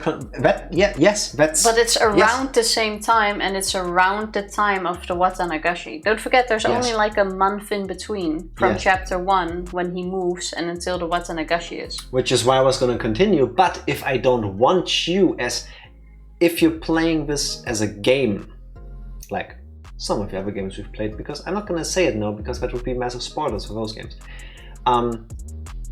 If you play those games, that's the gameplay gimmick, that's the gameplay element that is a thing that happens, and you get that at some point and you realize and you keep doing it because you need to. From a storytelling perspective, I understand why you wouldn't have every chapter start at the same point. It's gonna get boring then. And today was the first day of my school, and then you have like one episode in the chapter that is the same one every single time, and then you have one thing that changes and then the story unfolds differently. If you want to hide that fact from the reader, I understand why you wouldn't do that at all. And you just go, oh, chapter 1, this happens. Chapter 2, slightly different, but this happens. Chapter 3, slightly different, but that happens. Yeah, but that's the difference between a multiverse and a time loop. I don't think we're in a time loop. I think we're in multiverses. Maybe. In a time loop, I would get your point. We would go through exactly the same things and there might be a very clear fork. Maybe, Tifa. That's not the case there. Maybe Higurashi, when they cry, is oyashiro-sama, 5000 before Christ, sitting at a table with the Hinamizawans and the demons that had just been pooped out by Satan's anus, and they together perform a ritual where they foresee what the future holds for them if they unite. And they glimpse into all of these different futures, and Higurashi just covers 7 or 8 of them. Well, we're not gonna have the answers by next year anyway, so... And I don't know why this is happening. I don't know what could possibly be achieved from all of this happening, and therefore, where is this going? I don't know. I think it will all ultimately go back to the very opening of chapter 1, that murder scene. Well, yeah, that's important, but we don't know why yet. Yeah. And also, we don't. If chapter 8 ends with the beginning of chapter 1, congratulations, we've created a loop. And unless we get told or we figure something out along the way, we've just went in a beautiful circle for 600 hours. I want to think it has actual answers. I mean, the journey can be the goal, but you know, I have no idea. I do not know. Yeah, I think we're gonna get actual answers. I just don't know how we will get them. I somehow, and I don't know if that's a bad feeling or if it's gonna be a good thing, think we're gonna play through them again. Bad feeling? It's the only way I can think of on how you're gonna get answers to previous chapters. Oh, you mean the answer arcs are the question arcs again, but with differences? I think so. How else would you have an answer arc about... I'm gonna assume answer arc 1. So chapter 5 is will chapter be the 1, answers for chapter 1. But how are you gonna do that without going back into the chapter? Especially for people who play through it in a series. Do you still know everything in chapter 1 and can you take out the details from other chapters that you've learned? We've talked about this before, like at least I, and I think you as well, like we're trying to like absorb all the things that we believe might be clues to a bigger thing or the ultimate truth behind all of this. But by now, I'm pretty sure I've forgotten most of chapter 1. Like I can tell you the story beats, I can tell you what happens. But if there's like small little things that like were breadcrumbing me towards the final destination of the journey, I wouldn't remember. No, I don't think I would have gotten them, or I would still remember them. But that's why I would go back into the chapter. That's the only thing I can think of on how they would do it. How else are you gonna get answers? I have no idea. If we're gonna go with answers per chapter. But seeing how every chapter is its own thing, I would say so. Maybe the answers are also not necessarily to the questions. That, of course, is also still an option. Maybe there'll be answers to questions we didn't even have. I mean, that's possible. Yeah. As long as it makes sense, I'm gonna be fine. To put this into a different perspective, I hate the Matrix movies, so I don't mind spoiling that. And they've been... everybody has seen them, unfortunately. I only saw them 2 months ago or something. The Matrix movies? Yeah. You've watched all of them now? What? Well, no, we watched them... or was that last year? We have not seen The Matrix together, Tifa. Yes. No. With Skinner? No. We have not seen The Matrix. Yes. No. Yes. No. Yes. It's either been a few months ago or it was last year. I have not seen... I said 2 months, but it's definitely not been 2 months. Tifa, I remember when and where I've watched Matrix 2 and 3 because I absolutely despise those movies. 3 even more than 2. We've seen 1. I don't think I've seen 2 and 3, but so that's you not haven't the point. seen the Matrix movies. That's not the point. There's this one scene in the third Matrix movie where Neo is talking to the architect, and the architect is spoilers for you, is trying to explain everything to him, and Neo for a moment goes like, what? This sounds like a game. He just doesn't understand, which is fine. Takes a while to all sink in. This is how I feel playing Higurashi. And what messes me up in a way, and I think in a positive way, more than any other game, visual novel about, whatever, I'm playing 2 games at the same time. I'm experiencing 2 stories at the same time, because I'm giving my attention to what's actually happening on screen, like lately the stuff that's happening to Satoko. But at the same time, I'm playing the game, I'm trying to experience the story on the meta level, like how are these connected? What is happening here? I don't worry too much about that yet. I don't worry about it, but like, you know from just how the game is presented that there is something happening, there is something not being said, there is something that doesn't make sense. But the game forces you to, yeah, no, let's go to school. Oh, look, let's make curry. You know. Do you guys talk about there's only one Matrix movie?